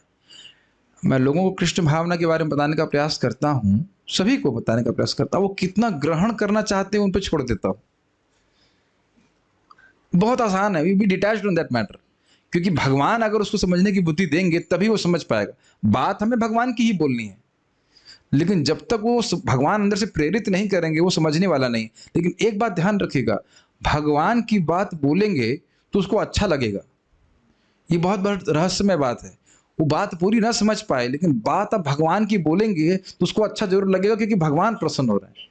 इस रहस्य को समझिए। लोगों को इंप्रेस करने के लिए कभी प्रीचिंग मत कीजिएगा। यथावत भगवान की बात बोलेंगे तो वो उनको अच्छा ही लगेगा। It is a very great secret. Prabhupada ji इसको बोलते हैं, ये मेरा सीक्रेट है कि मैंने कुछ चेंज नहीं किया। और आप बारंबार देख रहे हैं पूर्ववर्ती आचार्यों की बात को प्रभुपाद जी ऐसा बता रहे हैं कि हम लोग समझ सके, लेकिन कभी भी उस मैसेज को चेंज नहीं करते। अब सारार्थ दर्शनी को हम देखेंगे, और इसमें आप लोग को अपने सारी बुद्धि समेटनी पड़ेगी। यहाँ पे बुद्धि नहीं लगाएंगे तो समझ में नहीं आएगा। कठिन नहीं है, लेकिन बहुत रोचक है, लेकिन बुद्धि लगानी पड़ेगी। बुद्धि है आप लोगों के पास? दिखाओ बुद्धि कहाँ है। जो हम देखते नहीं से हम विश्वास नहीं करते। तो बोलो जी अपनी बुद्धि दिखाइए। नहीं। ठीक है, तो बुद्धि को समेट लीजिए और आप समझने का प्रयास कीजिए। बड़ा सुंदर है।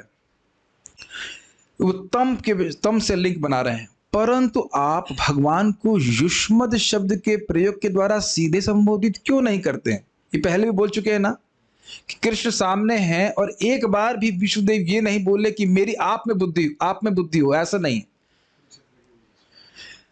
मेरा आप में प्रेम हो, ऐसा नहीं। उस कृष्ण में प्रेम हो। कोई और कृष्ण की बात कर रहे हैं क्या? नहीं, ऐसा नहीं है। कृष्ण सामने है। प्राय जगत में ऐसा होता है ना, प्रेमी प्रेमिका सामने होते थे, I love you truly, I love you very much. तो यू का उपयोग करते हैं कि नहीं? इस पे महाराज बोल रहे थे कि आजकल के जमाने में अगर पत्नी को, वो महाराज बता रहे थे कि दिन में 2-3 बार नहीं बोलो कि आई रियली लव यू, तो उसको विश्वास नहीं होता है कि प्रेम करते हैं। तो जब भी प्रेम के बारे में पता नहीं, मुझे क्या पता, महाराज की बात बोल रहा हूँ। तो जो भी होता हो, तो किसी से भी प्रेम करते तो आप बोलते हैं ना कि मैं आपसे प्रेम करता हूँ। आप मान लीजिए मैं कोई सामने बैठा हूँ, बोले मैं उनसे प्रेम करता हूँ, और आप कहीं कुछ और रेफरेंस दे करके, तो अजीब सा लगेगा ना। तो कह रहे हैं आप युष्मत शब्द का प्रयोग क्यों नहीं कर रहे कि आप में, कृष्ण में मेरी प्रीति हो। तम क्यों बोल रहे हैं? बहुत ध्यानपूर्वक सुनिए। बल्कि उन्हें अप्रत्यक्ष रूप से विजय सखे, यानी कि अर्जुन के सखा में, विजय रथ कुटुंब में रतिरस्तु, जो विजय के अर्जुन के रथ को ही अपना कुटुंब मान रहे थे, उन कृष्ण में मेरी रति हो। और चरण रति परमस्य तस्य में अस्तु, उन परमात्मा में मेरी प्रीति हो। एवं स भवतु में भगवान गतिर, वो भगवान मेरी गति हो। ऐसा क्यों बोल रहे हैं? जैसे शब्दों से संबोधित करते हैं। ये समझ में आया पहली बात? आप भगवान को सीधे क्यों नहीं संबोधित करते हैं कि हे कृष्ण मुझे आप में प्रीति हो? ऐसा ना बोल के आप बारंबार यह क्यों कह रहे हैं कि उस पार्थ सखा में, उस विजय सखा में मेरी प्रीति हो, जबकि भगवान आपके सामने है? यदि यह प्रश्न हो तो इस पर भीष्मदेव इस श्लोक के द्वारा उत्तर देते हैं। ठीक है। घोड़ों की रस्सी कौन से हाथ में थी? बाएं हाथ में। गुड। और ताड़न दंड, ये संस्कृत मिल गई, चाबुक नहीं, ताड़न दंड कौन से हाथ में था? दाएं हाथ में। कितने हाथ बचे? 2 ही हाथ, कोई बचा नहीं। भगवान चतुर्भुज रूप में नहीं थे। द्वारा अलंकृत जिनके बाएं एवं दाएं हाथ थे, ऐसा होना चाहिए, वही पार्थ सारथी मेरे हृदय में स्फुरित हैं। तम मतलब वो भगवान जो पार्थ सारथी स्वरूप है, परंतु जो इमम अर्थात जो इस समय मेरे समक्ष अवस्थित हैं और चतुर्भुज रूप में हैं, ये वह पार्थ सारथी स्वरूप नहीं है। क्या भगवान के हाथ में अभी घोड़ों को हाँकने की रस्सी है? नहीं है। क्या चाबुक है? नहीं है। तम और इमम की अर्थ समझ रहे हैं? तम मतलब वो भगवान जो पार्थ सारथी स्वरूप में है, और इमम मतलब जो अभी मेरे सामने है। तो कह रहे तम समधि गतोस्मि, उन भगवान को मैंने प्राप्त किया जो पार्थ सारथी स्वरूप है।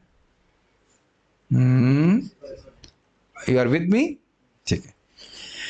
वह पार्थ सारथी रूप मेरे हृदय में प्रथमतः प्रविष्ट हुआ, और अभ्यास के द्वारा उसी रूप की स्फूर्ति मेरे हृदय में व्याप्त है।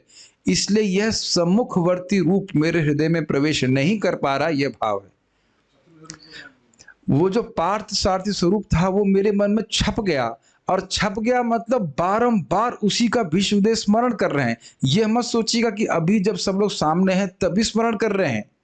जब से धराशायी हुआ और उससे पहले से भी उस पार्थ पार्थ सारथी स्वरूप का ही स्मरण कर रहे हैं। Doesn't make sense? वो मन में छाया हुआ है, उसके अलावा और किसी रूप की, भगवान के भी और किसी रूप की धारणा वह नहीं कर सकते। नहीं, भगवान के रूप को तो देखे ही होंगे, केवल पार्थ सारथी रूप को नहीं देखे हैं, अन्य रूप को भी देखे हैं। इस समय भी भगवान चतुर्भुज रूप में है, फिर भी वही रूप छपा हुआ है। देखिए, इसको हम भक्त लोग कुछ कुछ समझ सकते हैं। जैसे हम इस्कॉन वृंदावन ज्वाइन किए, हमेशा बारंबार राधा श्याम सुंदर कृष्ण बलराम गौर निताई को देखते हैं। भक्तों को अनुभव का, मैं उम्मीद है कि कोई अपराध नहीं कर रहा हूँ, भगवान के अन्य मंदिरों में भी जाते हैं, लेकिन राधा रानी का अगर स्मरण होगा तो राधा रानी यही की याद आती है। मतलब मैं अपना अनुभव तो यही बोल रहा हूँ, जितना भी याद आती है ना, कि वहां पे राधा रानी नहीं है या कृष्ण नहीं है। गलत तो हम नहीं कह रहे हैं ना, तो अनुभव आप यहाँ पे कर रहे हैं, वही रूप वही मन में छपा रहता है। हम कौन से भक्त हो गए, हम लोग तो थोड़ा बहुत कुछ मतलब संघर्ष कर रहे हैं भक्ति करने का। लेकिन अगर बोलूंगा कृष्ण बलराम, तो कृष्ण बलराम जी वही अपने वृंदावन के ही याद आएंगे, है ना। इन्हीं का मन में, अभी तो हमारा प्रेम नहीं, हम तो खाली किसी तरह मंगल आरती में पहुंच जा रहे हैं, बस समा होता रहता ये रहता है। जैसे आप देखिए कि पुणे के भक्त लोग जो तारापुर का मंदिर, वहाँ कुंज बिहारी है, राधा कुंज बिहारी, वो जो बेस बनाएंगे वहां राधा कुंज बिहारी की ही फोटो रखेंगे। उदाहरण की आसक्ति है। चौपाटी के भक्तों का राधा गोपीनाथ जी के प्रति आसक्ति, तो ऐसे करके है, तो वो भगवान के विशिष्ट रूप से आसक्ति हो ही जाती है। ये भागवत में आप आगे भी ब्रह्मा जी की बात भी सुनेंगे। तो कह रहे हैं कि वह तो पहले ही मेरे हृदय में विद्यमान है। कौन सा रूप? पार्थ सारथी स्वरूप। और बारंबार उसी का अभ्यास कर रहे हैं। अभ्यास मतलब बारंबार उसी का स्मरण, उसी का स्मरण, तो उसकी स्फूर्ति हो रही है, उसका स्मरण हो रहा है। तो यद्यपि भगवान इस समय चतुर्भुज रूप में मेरे सामने है, लेकिन उधर उनका आकर्षण नहीं हो रहा है। तो तम और इमम समझ रहे हैं? तम मतलब वो पार्थ सारथी स्वरूप को मैंने प्राप्त किया है, इमम जो चतुर्भुज रूप में यहाँ पे हैं, लेकिन उधर मेरी आसक्ति नहीं जा रही। तो अब समझ में आ रहा है कि भगवान को बारंबार पार्थ सखे विजय सखे क्यों बोल रहे हैं? क्लियर है? ठीक है। यह रूप कैसा है? तो इस पर कह रहे हैं अजम अर्थात अजन्मा। लेकिन अजन्मा का क्या अर्थ लेना है, आपको ध्यानपूर्वक सुनना होगा। केवल युद्ध काल में ही भगवान का वैसा पार्थ सारथी स्वरूप मेरे चक्षु के समक्ष प्रकटित हुआ हो, ऐसा नहीं है। अपितु युद्ध के पूर्व ही स्वाभाविक रूप से मनोरथ के द्वारा मेरे हृदय में वह रूप प्रकाशित था। यह भाव है, वह अज हैं, क्योंकि वह तो नित्य ही इस रूप में मेरे हृदय में प्रकट है। ये बहुत ही रहस्यमय बात है। हम अब यही सोच रहे हैं कि युद्ध स्थल में भीष्मदेव ने पार्थ सारथी रूप में भगवान को देखा और तब उनमें आसक्त हुए। ये अब तक आप सोचते आ रहे हैं, लेकिन कह रहे हैं यहाँ पे अज का अर्थ कह रहे हैं कि नहीं, युद्ध के पहले भी पार्थ के मित्र के रूप में मेरी उनके प्रति आसक्ति थी। हर भक्त का भगवान के से विशेष संबंध होता है और उसके अनुसार उस रूप में वो देखना चाहता है। देखिए, केवल भगवान के सारथी स्वरूप के तो स्मरण कर ही रहे हैं, वो तो ऑब्वियसली युद्ध के पहले नहीं हुआ होगा। अर्जुन के मित्र के रूप में वह उनकी धारणा, उनकी वो स्फूर्ति मन में हो रही है। और एक और बात आपको समझना होगा, हम लोग पहले भी सुन चुके हैं, जो मैं समझ रहा हूं उसको, कि युद्ध की लीला भी नित्य है। ये हमने सुना था कि नहीं, जो वो कह रहे हैं मुमूर्षु वाले इसमें, तो युद्ध की लीला भी नित्य है। तो वह जो स्वरूप है युद्ध वाला, वह भी पहले से स्फुरित हो सकता है, हुआ है। यहाँ पे जो चक्रवर्ती बात बोल रहे हैं, मैं समझा पा रहा हूं मैं क्या कह रहा हूं? ऐसा नहीं है कि युद्ध हुआ और भगवान को तब देखा तभी वह रूप स्फुरित है। देखिए, अगर आपको अभी भी नहीं समझ में आ रहा, तो यह तो आपने सुना है ना कि हरे कृष्ण मंत्र के द्वारा भगवान के नाम रूप गुण आदि की स्फूर्ति हृदय में हो जाती है। तो भीष्मदेव शुद्ध भक्त हैं, नामोच्चारण आदि भक्ति के द्वारा भगवान के सुंदर पार्थ सखा स्वरूप की स्फूर्ति भगवान उनके हृदय में पहले से ही थी, और युद्ध में तो देखा ही, तो उसका और अभ्यास बढ़ गया। ऐसे मैं तो इसको ऐसे समझ पा रहा हूं। अज मतलब ऐसा नहीं है कि युद्ध स्थल में ही इनका इस जो पार्थ सारथी स्वरूप है इसका जन्म हुआ हो, वो तो हमेशा से ही मेरे हृदय में नित्य विद्यमान था। मैंने बताया ना, अज का बिल्कुल अलग प्रकार करते थे। अब लग रहा है ना, भागवत एक श्लोक एक महीना भी आप समझ सकते हो, कितना अद्भुत है। अज की व्याख्या, कुछ कठिनाई हो रही अज को समझने में? समझ आ रहा है? मतलब ये जो पार्थ सखा स्वरूप है, यह तो मेरे हृदय में नित्य ही विद्यमान है। देखिए, ये साधकों के सामने बोला जाता है, भगवान की लीला श्रवण करते हुए, जप करते, भक्ति करते हुए भगवान के विशिष्ट स्वरूप की स्फूर्ति हृदय में होती है। और उसके प्रति भक्त बारंबार फिर आसक्त होता चला जाता है। Make sense? जैसे आपको याद है ना कि वो वासुदेव ब्राह्मण और गीता पढ़ रहा था और उसको भगवान के इसी सारथी स्वरूप की स्फूर्ति हो रही थी। समझ रहे हैं? तो यही चीज बात बोल रहा है, इसमें मेरा कोई दोष नहीं है, अपितु हृदय में स्थित परमेश्वर जिस जिसको जैसा भद्र या अभद्र स्फूर्ति कराते हैं तो वैसा ही भाव उनके हृदय में अवस्थित रहता है। मैं भगवान के इस रूप के प्रति, इस रूप जो अभी भगवान मेरे सामने है, उनके प्रति आकर्षित नहीं हो रहा हूं और पार्थ सखा स्वरूप के प्रति आकर्षित हो रहा हूं, इसमें मेरा दोष नहीं है। भगवान ऐसा आकर्षण मेरा प्रस्तुत कर रहे हैं। ठीक है? इसको कहने के लिए वो कहते हैं कि शरीर भाजाम अर्थात देहधारी प्राणी गणों के हृदय में भगवान अधिष्ठित हैं। ठीक है? जो आत्मकल्पिता नाम अर्थात अपने शरीरों का निर्माण स्वयं करते हैं। यहां आत्मकल्पिता नाम का अर्थ ले रहे हैं कि जीव अपने शरीर का निर्माण स्वयं करता है। क्यों करता है?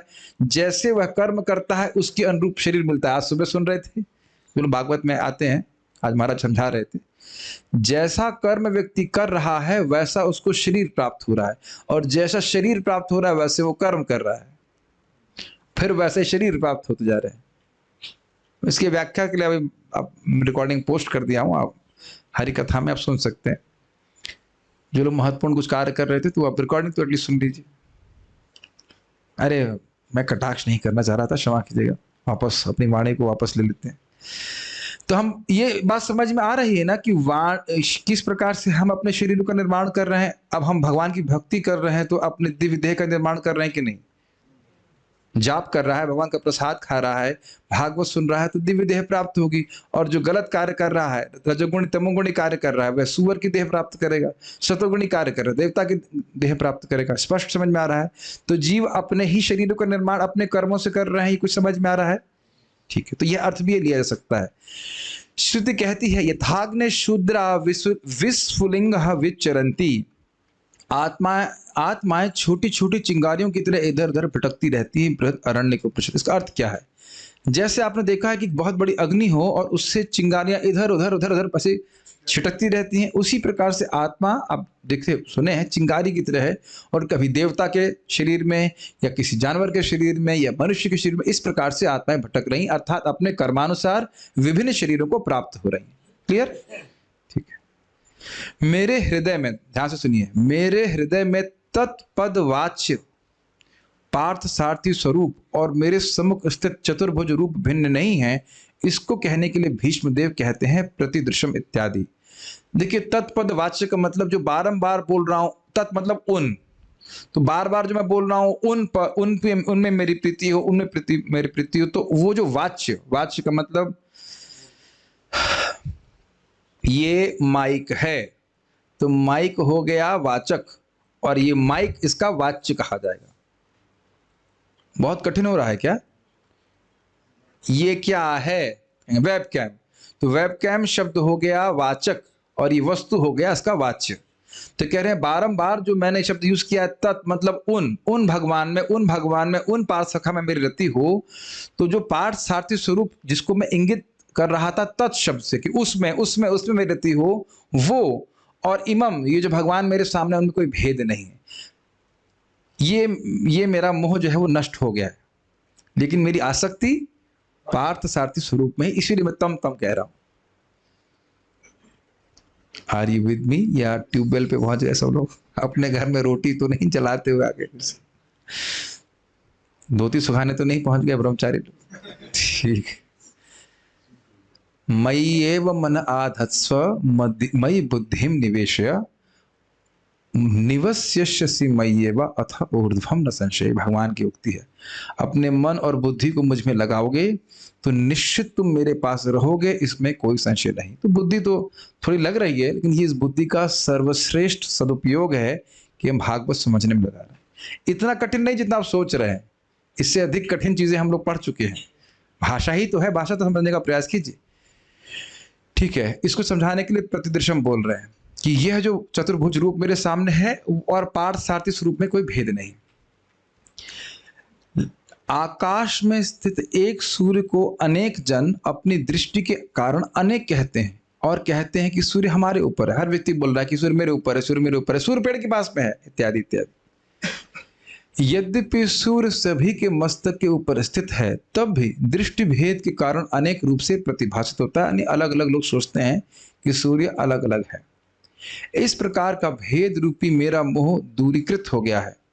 अर्थ यह है कि जो मेरे हृदय में है तथा हृदय में, भीष्मदेव के हृदय में कौन है? पार्थसारथी स्वरूप जी, ये इसको पकड़ने का प्रयास कीजिए। तथा ये जो शब्द है हृदय, हृदय धिष्ठितम की व्याख्या कर रहे हैं। अर्थ यह है कि जो मेरे हृदय में है, पार्थसारथी स्वरूप, तथा युधिष्ठिर आदि, वसुदेव आदि, उद्धव आदि, नंदादि एवं गोपिकाओं के हृदय में भाव भेद एवं प्रेम के तारतम्यता के द्वारा पृथक पृथक लीलाएं प्रस्तुत कर रहे हैं, तथापि वे एक ही श्री कृष्ण हैं, यह मैं जान गया हूं, तथा उन सब के प्रेम और उनके भाव की तारतम्यता को भी मैं जान गया हूं। तदपि मेरी पार्थ सारथी स्वरूप में ही स्वाभाविक आसक्ति है और उसका त्याग करने में मैं असमर्थ हूं। ये समझ में आया? ये समझने का प्रयास कीजिए। युधिष्ठिर की भगवान कृष्ण के विभिन्न एक डिफरेंट स्वरूप के प्रति आसक्ति है। डिफरेंट मतलब अलग दिखने वाले, व्यक्ति डिफरेंट नहीं है। अच्छा, ये समझ रहे हैं कि श्रीमती राधा रानी और गोपियों की द्वारका कृष्ण के स्वरूप के प्रति आसक्ति नहीं है। आपको पता होगा कि चैतन्य महाप्रभु रथ यात्रा में गाना गाते और उसका अर्थ यही था कि सब कुछ वही है, लेकिन आपका ये जो रूप है भी राजकुमार का, यह मुझको आकर्षित नहीं कर रहा है। तो श्रीमती राधा रानी को कौन सा रूप आकर्षित करता है? श्याम सुंदर का स्वरूप आकर्षित कर रहा है। ये सब जानते हैं कि जब भगवान श्री कृष्ण रासलीला से अंतर्हित हो गए तो गोपियां उनको खोज रही थी, तो भगवान ने कौतुक करने के लिए चतुर्भुज रूप में उनके सामने आ गए और भगवान नारायण को प्रणाम कर रही हैं गोपियां। पूछ रही कृष्ण कहाँ है? कुछ समझ रहे हैं? हर एक के भाव के अनुसार भगवान विभिन्न प्रकार की लीलाओं को उनके हृदय में प्रकाशित कर रहे हैं। नंद बाबा किस रूप में आकर्षित होंगे?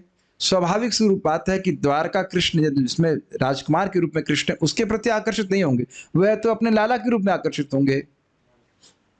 Does it make sense? लेकिन यह अब भीष्मदेव कह रहे हैं कि मेरा इस संबंध में भेद नष्ट हो गया है। वो सारे रूप कृष्ण एक ही है। क्या था हम सुने हैं? प्रेमांजन छुरित भक्ति विलोचनेना संतः सदैव हृदयोषु विलोकयन्ति। तो यहीं पे बात बोल रहे हैं कि प्रेम, एक भक्त के प्रेम के अनुसार व्यक्ति के हृदय में विशेष प्रकार की भगवान का स्वरूप प्रकट होता है। लेकिन उन भगवान अलग नहीं है, लेकिन उनके प्रेम के कारण, जैसे हनुमान जी भी एक शब्द है वाक्य में, जान रहा हूं कि भगवान कृष्ण और राम में कोई भेद नहीं है, लेकिन फिर भी मेरी मति, मेरा मन भगवान राम के प्रति आकृष्ट है। एक संस्कृत में एक है, चैतन्य चरितामृत में पढ़ा था, अभी याद नहीं आ रहा कहाँ पे, लेकिन संस्कृत में एक कोटेशन है हनुमान जी का, या फिर भक्ति रसामृत सिंधु में। अपने प्रेम के अनुसार भक्त के भगवान की विशेष रूप की प्रति आसक्ति होती, ठीक है। और भाव भेद मतलब यहाँ पे देख रहे सबका अलग अलग भाव है। युधिष्ठिर जी का अलग भाव है, नंद महाराज का अलग भाव है, उनके अनुसार। और प्रेम की तारतम्यता मतलब कितना अधिक प्रेम है, उस कारण भगवान, उसके अनुसार भगवान विभिन्न प्रकार की लीलाएं उनके हृदय में प्रस्तुत कर रहे हैं। ये कठिन नहीं हो रहा ना? और प्लस वो कह रहे हैं, ये समझ में आ गया कि वही भगवान है, प्लस मैं यह भी समझ पा रहा हूं कि उनका प्रेम की तारतम्यता क्या है, किसका कैसा कैसा प्रेम है और उसकी कितनी तारतम्यता है। क्या कल ही आपने गोपियों के प्रेम के बारे में भीष्मदेव का उद्गार नहीं सुना? कल ही तो पढ़ा रहा था ना, हाँ कल ही तो पढ़ा रहा था। तो गोपियों के प्रेम को भी वह समझ पा रहे हैं, लेकिन उनका भगवान के पार्थ सारथी स्वरूप में ही आसक्ति है, उसको मैं त्याग नहीं पा रहा हूं। और उसको भी व्याख्या कर चुके हैं कि मैं ऐसा हूं क्योंकि भगवान ऐसी स्फूर्ति करा रहे हैं, मेरा क्या दोष है इसमें। इसीलिए तम मतलब उस पार्थ सारथी स्वरूप में ही मेरी आसक्ति है। इमम, ये जो चतुर्भुज रूप में है, इस पर मेरी आसक्ति नहीं। इसीलिए बारंबार मैं वही बोल रहा हूं, विजय सखे रत इत्यादि में, विजय सखे में मेरी मति हो, पार्थ सखा में मेरी आसक्ति हो। ये ब्रह्मा जी भी आगे बोलने वाले हैं कि भगवान श्रुतेक्षित पथ, भगवान के बारे में बारंबार श्रवण करने के द्वारा भगवान की एक विशेष रूप के प्रति भक्त की आसक्ति हो जाती है, और जब भक्त शरीर त्यागता है तो उसी प्रकार उसी रूप को भगवान उसके सामने प्रस्तुत करते हैं। क्यों? समझ रहे हैं क्यों? पूरा जीवन जिसमें आसक्त रहा वही रूप भगवान का सामने है, तो उसी में आसक्त रहेगा, उसको देख करके भगवान के पास चला जाएगा। कुछ युक्ति समझ रहे हैं? जिस रूप के प्रति आप पूरा जीवन आकर्षित रहे, वही रूप अगर हृदय में सामने प्रकट हो या जैसे भी सामने आएगा, तो मन का वहां पे लगना तो सहज है ना, है कि नहीं? आप लोगों को अभी भी महसूस हो रहा होगा कि अगर आप मंगल आरती इत्यादि रोज आए तो मन और भगवान के रूपों में नहीं लग पाता है। हम प्रार्थना भी नहीं कर पाते। I think you are able to follow what I am trying to से।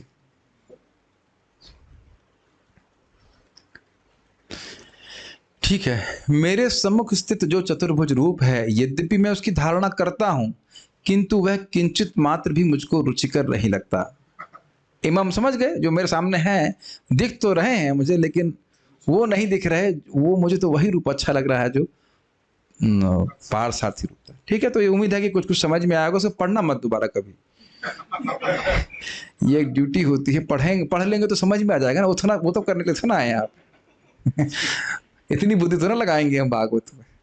अगर इस क्लास के बाद 15 मिनट अगर आप कुछ भी करते बाद थोड़ा पढ़ लेंगे इसको, तो बहुत समझ में आएगा। और नहीं पढ़ेंगे तो हम तो पढ़ ही रहे हैं बाकी जी। तात्पर्य, भगवान श्री कृष्ण ही एक परम भगवान है, लेकिन उन्होंने अपनी अकल्पनीय शक्ति के द्वारा अपने आप को अनेक अंशों में विस्तारित कर रखा है। द्वैत भाव उनकी इस अकल्पनीय शक्ति को ना जानने से उत्पन्न होता है। भगवद गीता में भगवान कहते हैं कि जो मूर्ख हैं वे ही उन्हें मात्र मनुष्य मानते हैं। अब जानन्ति माम मूढ़ा मानुष्यम तन्माश्रितम परम भावम जानन्तु मम भूत महेश्वरम। ऐसे मूर्ख व्यक्ति भगवान की अकल्पनीय शक्ति से अवगत नहीं रहते। वे अपनी अकल्पनीय शक्ति से सबों के हृदय में उसी प्रकार विद्यमान है जिस प्रकार सूर्य संसार भर के लोगों की आंखों के सामने विद्यमान है। इसको बहुत सुंदर तरीके से महाराज समझा रहे थे। कह रहे थे कि भारत के प्राइम मिनिस्टर अपने घर से या ऑफिस से प्रवचन मतलब प्रवचन भाषण दे रहे होते हैं, और आपने कभी देखा होगा आप रास्ते में जा रहे हैं और टीवी की दुकान के सामने गए कभी आप, तो बहुत सारे टीवी यहाँ पे रखे रहते हैं और एक ही समय में एक ही पोस्ट बन रहा होता है प्राइम मिनिस्टर का। एक प्राइम मिनिस्टर बैठे हैं वहां पे, लेकिन विभिन्न चित्रपटों पे या टीवी पे वो एक साथ प्रतिफलित होते हैं। और आप भेद तो नहीं मान रहे ना, यद्यपि अलग अलग दिखाई पड़ रहा है। अच्छा, इतने सारे भारत के प्राइम मिनिस्टर हैं, ऐसा तो आप नहीं कहते।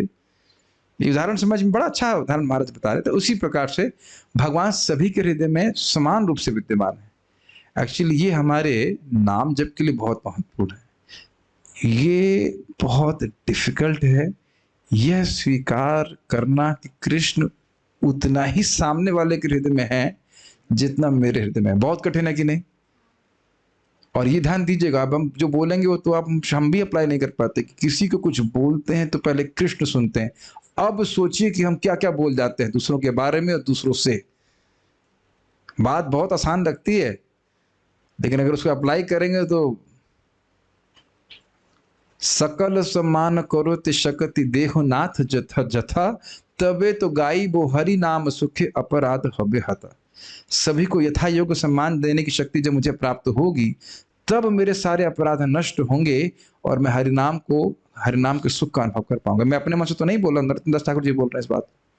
Is it not that very difficult to apply? सामने वाले को ऐसा बर्ताव करें जैसे हम चाहते हैं हमारे संग ऐसा बर्ताव हो। मैं खाली बोल रहा हूं, जब मैं इसको पे विचार करता हूं तब लगता है कितना कठिन है इस प्रकार का आचरण करना हमारे लिए स्पेशली, क्योंकि हम किसी को सम्मान नहीं देना चाहते कि मेरे अलावा कोई सम्मानीय है ही नहीं ना, है कि नहीं? हमारे अलावा और कौन सम्मान पाने योग्य है? और यद्यपि मान लो कोई व्यक्ति खराब बर्ताव भी कर रहा है, थोड़ा डेवलप करने का प्रयास कीजिए। अगर मेरा कर्म नहीं होता तो भगवान उसको बोलते ही नहीं, प्रेरणा ही नहीं देते वैसा हमारे प्रति बर्ताव करने के लिए। ये हम स्वीकार नहीं करना चाहते ना कि वो व्यक्ति एकदम अशक्त है किसी भी प्रकार से मेरे प्रति बर्ताव करने के। तो सब बातें बड़ी इंटरेस्टिंग है, उसका अप्लाई कीजिए। सभी के हृदय में परमात्मा है। कभी आपको लगता नहीं कि ये व्यक्ति इतना अंट संट क्यों बोल रहा है? कभी आपको लगता है ये तो हम सोचते हैं कि मेरे प्रति इतना अंटसंट क्यों कह रहा है, लेकिन ये नहीं सोचते कि करवा कौन रहा है। कभी सोचे कि वो करवा कौन रहा है? कभी नहीं सोचते करवा कौन रहा है। वो परमात्मा ही करा रहा है। हमने ऐसा कर्म किया है कि उस सब, ये बहुत कठिन है। लेकिन कह रहे हैं कि वो उनका भेद बिल्कुल नष्ट हो गया, मोह नष्ट हो गया है। भगवान सभी के हृदय में विद्यमान। भगवान का परमात्मा रूप उनके पूर्ण अंश का विस्तार है। वे अपनी अकल्पनीय शक्ति से प्रत्येक के हृदय में परमात्मा रूप में अपना विस्तार करते हैं। हमारे हृदय में है। वे अपने व्यक्तिगत तेज के विस्तार के द्वारा ब्रह्मज्योति के जाज्वल्यमान तेज के रूप में अपना विस्तार करते हैं। यह भी समझ में आ रहा है। भगवान श्री कृष्ण गोलोक में है। उनके दिव्य शरीर से निकलने वाले दिव्य तेज को ब्रह्मज्योति कहा जाता है। ब्रह्म संहिता में कहा गया है कि ब्रह्मज्योति उनका व्यक्तिगत तेज है। यस्य प्रभा प्रभवतो जगदंड कोटि कोटि शेष वसुधादि विभूति भिन्नम तद ब्रह्म निष्कलम अनंतम शेष भूतम गोविंदम आदि पुरुषम तमहम भजामि। बाकी अर्थ तो जानते हैं। अतएव उनमें तथा उनकी तेज ब्रह्मज्योति या परमात्मा रूप में उनके पूर्ण अंशों में उनके पूर्ण अंशों में कोई अंतर नहीं है। अंतर मतलब नहीं है, क्योंकि वह उन्हीं की विस्तार है। अल्प ज्ञानी लोग जिन्हें इस तथ्य का पता नहीं है, वे ब्रह्मज्योति तथा परमात्मा को श्री कृष्ण से भिन्न समझते हैं। कुछ लोग गीता में बोलते तमेव शरणम गच्छा सर्वभावेन भावत। देखो भगवान बोल रहे हैं उसकी शरण में जाओ, वो कोई और व्यक्ति है। आपने सुना है कभी? कुछ ऐसा बोलते हैं। भगवान गीता में बोलते हैं तमेव शरणम गच्छा सर्वभावेन भारत। हे भारत, हे कुरुवंशियों में श्रेष्ठ, उसकी शरण में जाओ। वो सोच रहे वो तम जो है वो कृष्ण से कुछ अलग है। वाकई लोग सोचते हैं कि परमात्मा कृष्ण थोड़ा ना है। भीष्मदेव के मन से द्वैत भाव की धारणा पूर्ण रूप से मिट जाती है और वे अब संतुष्ट हैं कि वे भगवान श्री कृष्ण ही हैं जो सब कुछ है। यह अनुभूति महात्माओं या भक्तों को ही प्राप्त होता है, जैसा कि भगवद गीता में कहा गया है वासुदेव ही सर्वे सर्वा हैं और वासुदेव के बिना किसी का कोई अस्तित्व नहीं है। बहुनाम जन्मनामन्ते ज्ञानवान माम प्रपद्यते वासुदेव सर्वमिति स महात्मा सुदुर्लभा। कई कई जन्मों के बाद जो वाकई ज्ञानवान है वो मेरी शरण में आता है। क्यों? वह समझता है कि वासुदेव के अलावा कुछ नहीं। इसका अर्थ क्या है? भगवान वासुदेव और उनकी शक्तियों के अलावा इस जगत में और कोई तत्व नहीं। समझ रहे हैं? और क्या इसमें समझने में कोई कठिनाई है? ये पृथ्वी किसकी है? स्पष्ट है, भगवान की है। वाणी मेरी किसकी है? भगवान की। मन, बुद्धि, अहंकार, पानी, हवा, सब कुछ भगवान का है। अगर गीता को स्वीकार कर ले तो समझ में आ जाता है, और नहीं तो हर बद्धजीव यही सोच रहा है। पहली बात तो प्रश्न करता नहीं है किसकी है। जैसे गाय कहीं फल पड़ा हो, ठेली पड़ी हो, तुरंत मुंह मारना चालू करती, प्रश्न तो नहीं करती किसका है ये। ऐसे ही जानवर की तरह हमारा जन्म होता है। क्षमा कीजिएगा शब्द इस्तेमाल कर रहे हैं। पशु की तरह पैदा होते हैं, कभी प्रश्न नहीं करते आंखें दी किसने, ये वस्तु में किसकी है। तो भगवान से हम सुन करके समझ पाते हैं, और जब ये है उनकी तो उन्हीं की सेवा में उपयोग होनी चाहिए। ठीक है? तो ऐसे व्यक्ति केवल जो भगवान का भक्त है वो समझ पाता है। वासुदेव या भगवान श्री कृष्ण ही आदि परम पुरुष हैं, जिसकी पुष्टि अब एक महाजन द्वारा हो रही है। अतएव नवदीक्षितों तथा शुद्ध भक्तों दोनों को समान रूप से उनके चरण चिन्हों का अनुसरण करने का प्रयास करना चाहिए, अर्थात भगवान कृष्ण को भगवान के रूप में स्वीकार करना चाहिए। भक्ति मार्ग के लिए यही विधि है। भीष्मदेव की आराध्य पार्थ सारथी रूप में भगवान कृष्ण है, तो अब इसकी व्याख्या की जरूरत नहीं है, हम कई बार बोल चुके हैं। और वही कृष्ण वृंदावन में गोपियों के सर्वाधिक मनोहर श्याम सुंदर है। क्लियर? की व्याख्या की जरूरत है। सबके भाव के अनुसार भगवान अलग स्वरूप प्रस्तुत कर रहे हैं वही भगवान। कभी कभी अल्पज्ञ अध्येता भूलवश यह सोचते हैं कि वृंदावन के कृष्ण तथा कुरुक्षेत्र युद्ध वाले कृष्ण पृथक पृथक व्यक्तित्व है। ये बड़ा सुंदर है, इसमें महाराज बड़ा अच्छा बोले। भाई देखिए, आज ऐसे ईश्वर की जरूरत है जो चक्र चलाए और सबकी गर्दन काटे। ऐसे ईश्वर की क्या जरूरत है जो बंसी बजाता है? ऐसे ईश्वर की हमें कोई जरूरत नहीं। जो महाराज कह रहे थे कि ईश्वर अब तुम्हारे हिसाब से चले, यहां तक लोगों का ये वक्तव्य है कि हम भगवद गीता बोलने वाले कृष्ण को तो मानते हैं, लेकिन रासलीला करने वाले कृष्ण को हम नहीं मानते। तो ये भेद है कि नहीं? हम लोग तो डिवोटी हैं या डिवोटी बनने का प्रयास करते, हम तो भेद नहीं देख रहे हैं। लेकिन जो भक्त नहीं है वो तो ऐसा बोलते हैं कि नहीं। ये शब्द हैं लोगों के कि भगवान का कृष्ण का अवतार बहुत बढ़िया था, लेकिन वो जो गोपियों का संग कर लिया उससे उनका चरित्र में दूषण आ गया। तो ये वाकई लोग कन्विंस ऐसा सब बोलते हैं, प्रचार करते हैं। तो इस प्रकार का भेद नहीं देखना चाहिए। वो अलग व्यक्ति नहीं, वो एक ही व्यक्ति है। लेकिन भीष्मदेव के मन से यह भ्रांति पूरी तरह दूर हो चुकी है। यहां तक कि निर्विशेषवादियों के लक्ष्य निराकार ज्योति के रूप में कृष्ण ही हैं, क्योंकि वह उनके दिव्य शरीर से उत्पन्न होने वाली ज्योति है। और योगियों के लक्ष्य परमात्मा भी कृष्ण है, क्योंकि परमात्मा भगवान कृष्ण के विस्तार हैं। कृष्ण ब्रह्मज्योति तथा अंतर्यामी परमात्मा दोनों ही हैं, लेकिन ब्रह्मज्योति या परमात्मा में न तो कृष्ण होते हैं न कृष्ण के मधुर संबंध। ब्रह्मज्योति भगवान की अभिव्यक्ति है, लेकिन कृष्ण मतलब ब्रह्म कृष्ण ऐसे समझ लीजिए कि कोई व्यक्ति सूर्य की रोशनी देख रहा है, इसका अर्थ ये नहीं कि सूर्य के गोले को देख रहा है, और जो सूर्य के गोले को देख रहा है इसका अर्थ ये नहीं कि सूर्य में प्रवेश कर गया, ठीक। लेकिन जो सूर्य में प्रवेश कर गया वह सूर्य की रोशनी को भी देख रहा है, सूर्य के गोले को भी देख रहा है। और इसकी व्याख्या हम बहुत पहले कर चुके हैं ब्रह्मेति परमात्मेति में। तो उम्मीद करते हैं कि पुरानी बातें सब याद रहती चलें जैसे हम आगे बढ़ रहे हैं, पुराना भूलते हुए नहीं चले। अपने साकार रूप में कृष्ण पार्थ सारथी तथा वृंदावन के श्याम सुंदर दोनों ही हैं, उनमें भेद नहीं देखना चाहिए। भक्त के भाव के अनुसार होता है, लेकिन निराकार पक्ष में वे ना तो ब्रह्म ज्योति में है और ना ही परमात्मा में। इससे पहले मैं आगे जाए, महाराज बहुत सुंदर बात बोले, वो आप लोगों के सामने रख रहा हूं कि देखिए कोई बच्चा सुंदर है तो सुंदर लगता है, लेकिन यदि वो आपका बच्चा है तो बहुत सुंदर लगता है।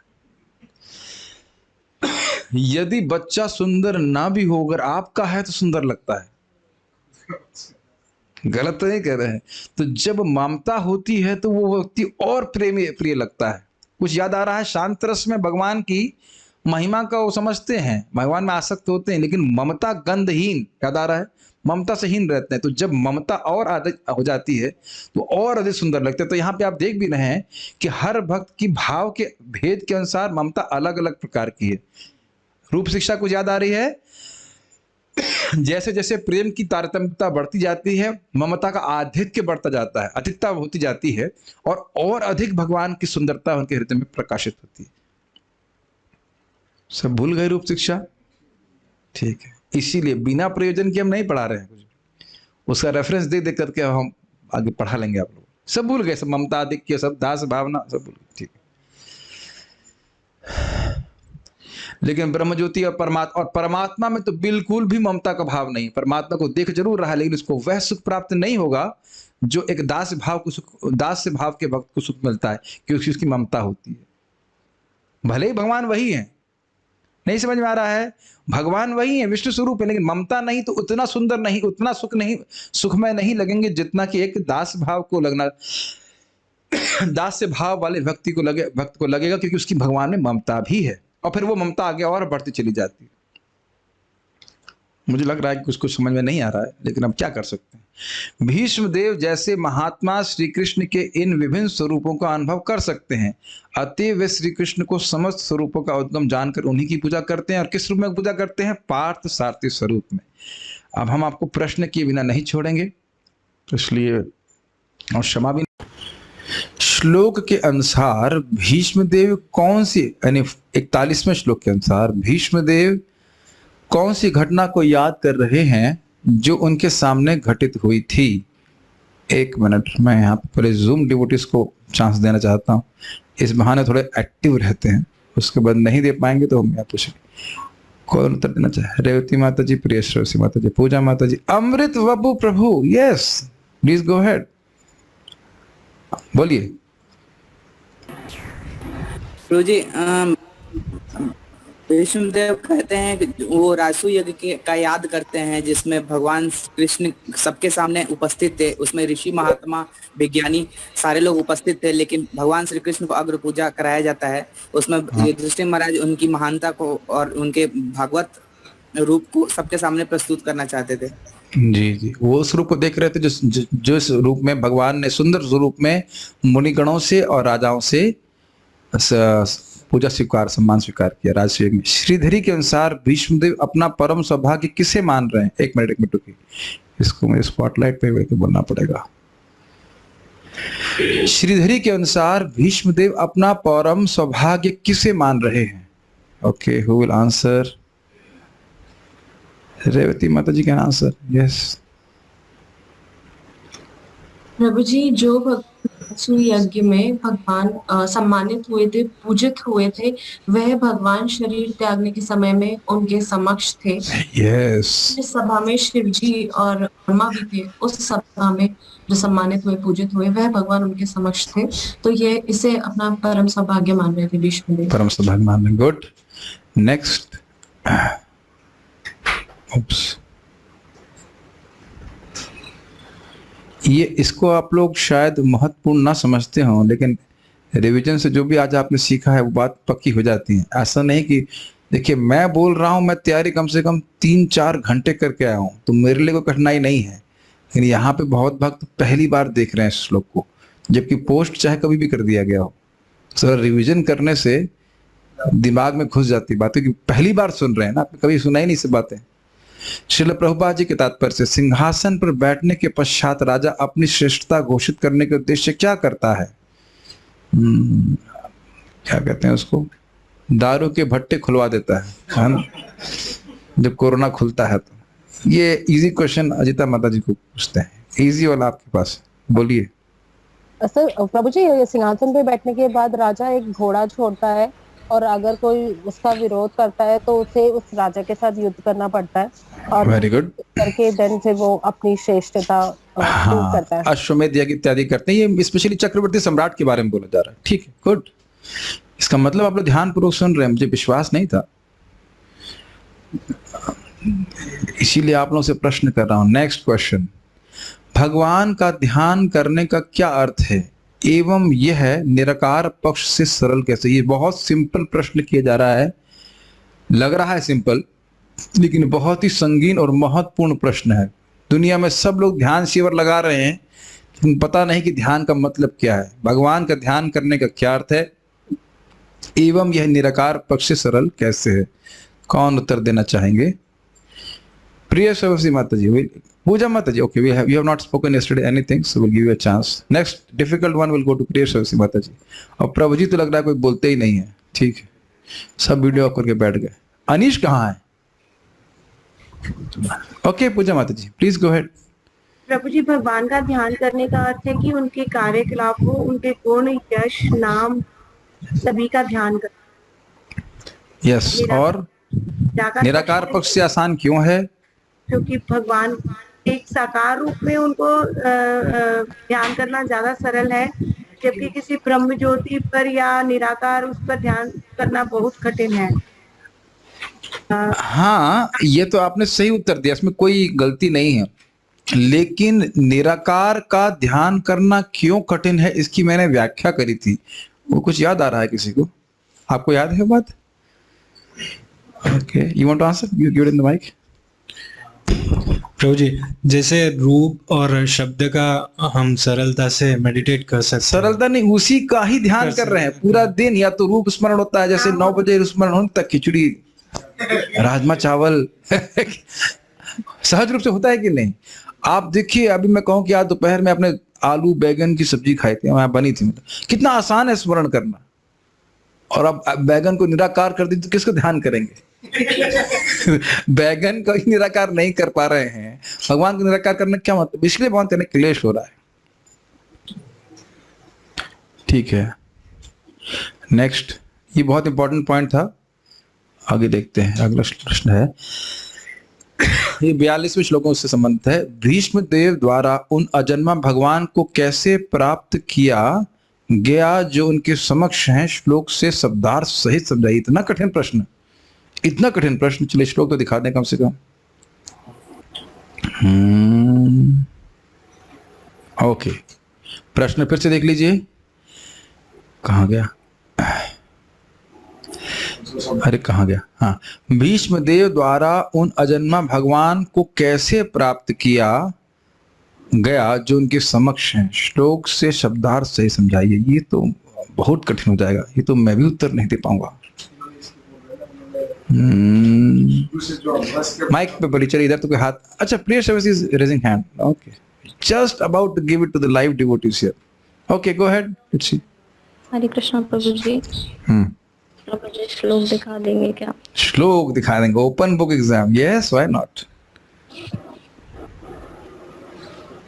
प्रभु जी इसमें तोड़ तोड़ के अगर बताएं कि आत्मकल्पिता नाम मतलब कि भगवान द्वारा ही जो सभी के शरीर कल्पित या रचित हैं, उनमें प्रत्येक जीवधारी के हृदय में हृदय हृदय धिष्ठित, तो मतलब प्रत्येक जीवधारी के हृदय में भगवान स्वयं को प्रकाशित करते हैं उनके भाव और इच्छा के अनुसार, और वे सभी को अलग अलग ही दिखते हैं, प्रति दृश्य मतलब सभी को अलग अलग दिखते हैं।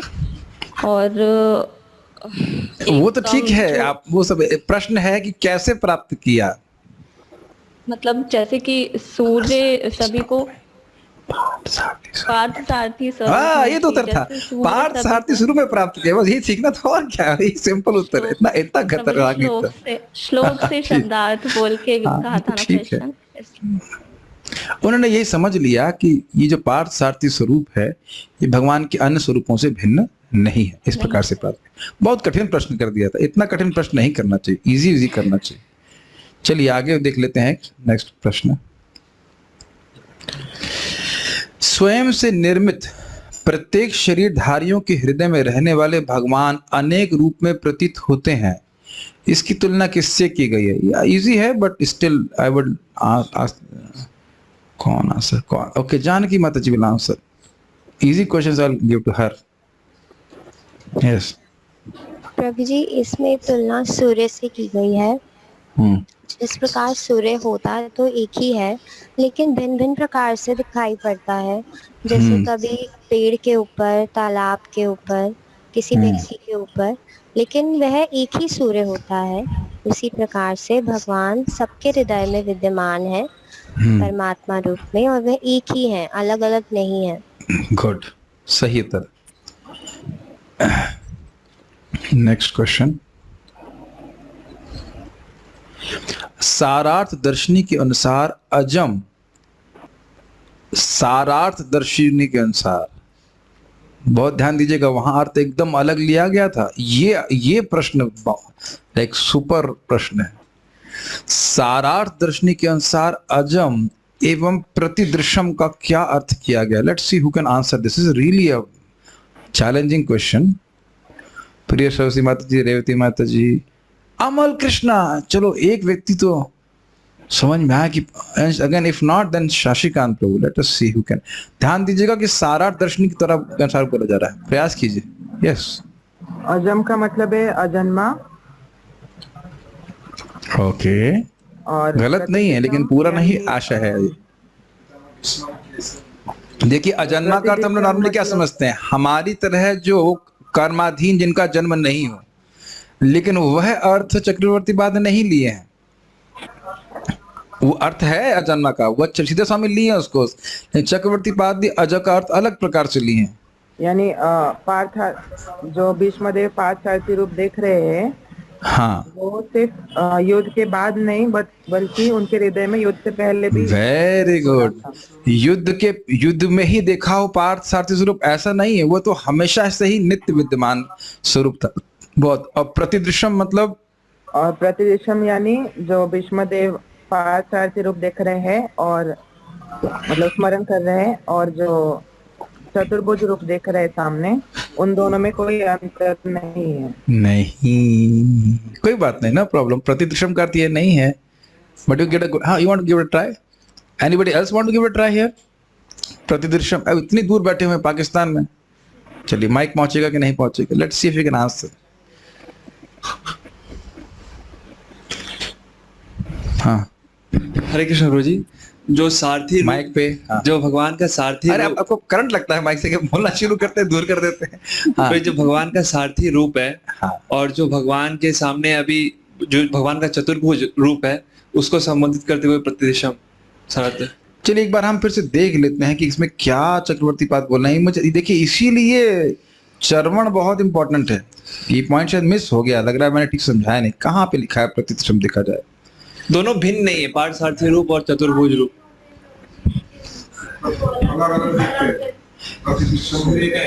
चतुर्भुज रूप और सारथी रूप भिन्न नहीं है। हाँ, आप उनको दीजिए। प्रतिदृश्यम का अर्थ अलग है। हाँ बोलिए। हरे कृष्ण प्रभु। जिस प्रकार सूर्य जो होता है सबको अलग अलग दिखाई पड़ता है, यस पर एक ही है। उसी प्रकार भगवान जो युधिष्ठिर के हृदय में है और जो गोपियों के हृदय में है, तो उसी अलग अलग लीलाएं, अलग अलग भाव भंगिमा प्रस्तुत कर रहे हैं उनके प्रेम के कारण, उनकी प्रेम की तारतम्यता के कारण, लेकिन वो एक ही व्यक्ति है। इसीलिए question answer session is very important कि क्या समझ में आया। कोई बात नहीं, एक दोबारा सुनेंगे तो समझ में आएगा। मैं फिर से निवेदन करूंगा, पढ़िए जरूर, तो एकदम घुस जाएगा मन में। अभी नहीं लग रहा है समझ में आ रहा है, एक बार पढ़ेंगे अगर हिंदी आती तो तुरंत समझ में आ जाएगा। सारार्थ दर्शनी के अनुसार विभूत भेद मोह का अर्थ समझाइए। किस प्रकार भीष्मदेव का भेद रूपी मोह दूर हो गया? क्या कौन उत्तर देना चाहते हैं? यस, कोई नहीं देना चाहते हैं। ओके, रेवती माता जी है, गिव ए चांस। अरे शशिकांत को देख नहीं पाया आपको मैं, ठीक है बोलिए। हाँ प्रभु जी, उन्हें ये पता चल गया है कि जो भी भगवान, सभी के हृदय में एक ही भगवान है, कोई भेद नहीं है, परंतु सभी लोग सभी भक्त अपने हृदय में भगवान को अपने भाव एवं प्रेम की तारतम्यता के अनुसार अलग अलग प्रतीति कर रहे हैं। हाँ, प्रभुपाद जी ने कैसे हिंट किया। कुछ लोग कहते हैं कि जो गोपियों के कृष्ण हैं और जो द्वारका कृष्ण है वो अलग है, वो अलग अलग नहीं, एक ही व्यक्ति। थोड़ा सा क्लास लंबा हो रहा है, बस करके मैं इसको रुकूंगा। लास्ट प्रश्न है, ओ नहीं, समाप्त हो गया आप लोग की प्रसन्नता के लिए। आज हम पारायण नहीं कर रहे क्योंकि बहुत समय पहले ही हो गया।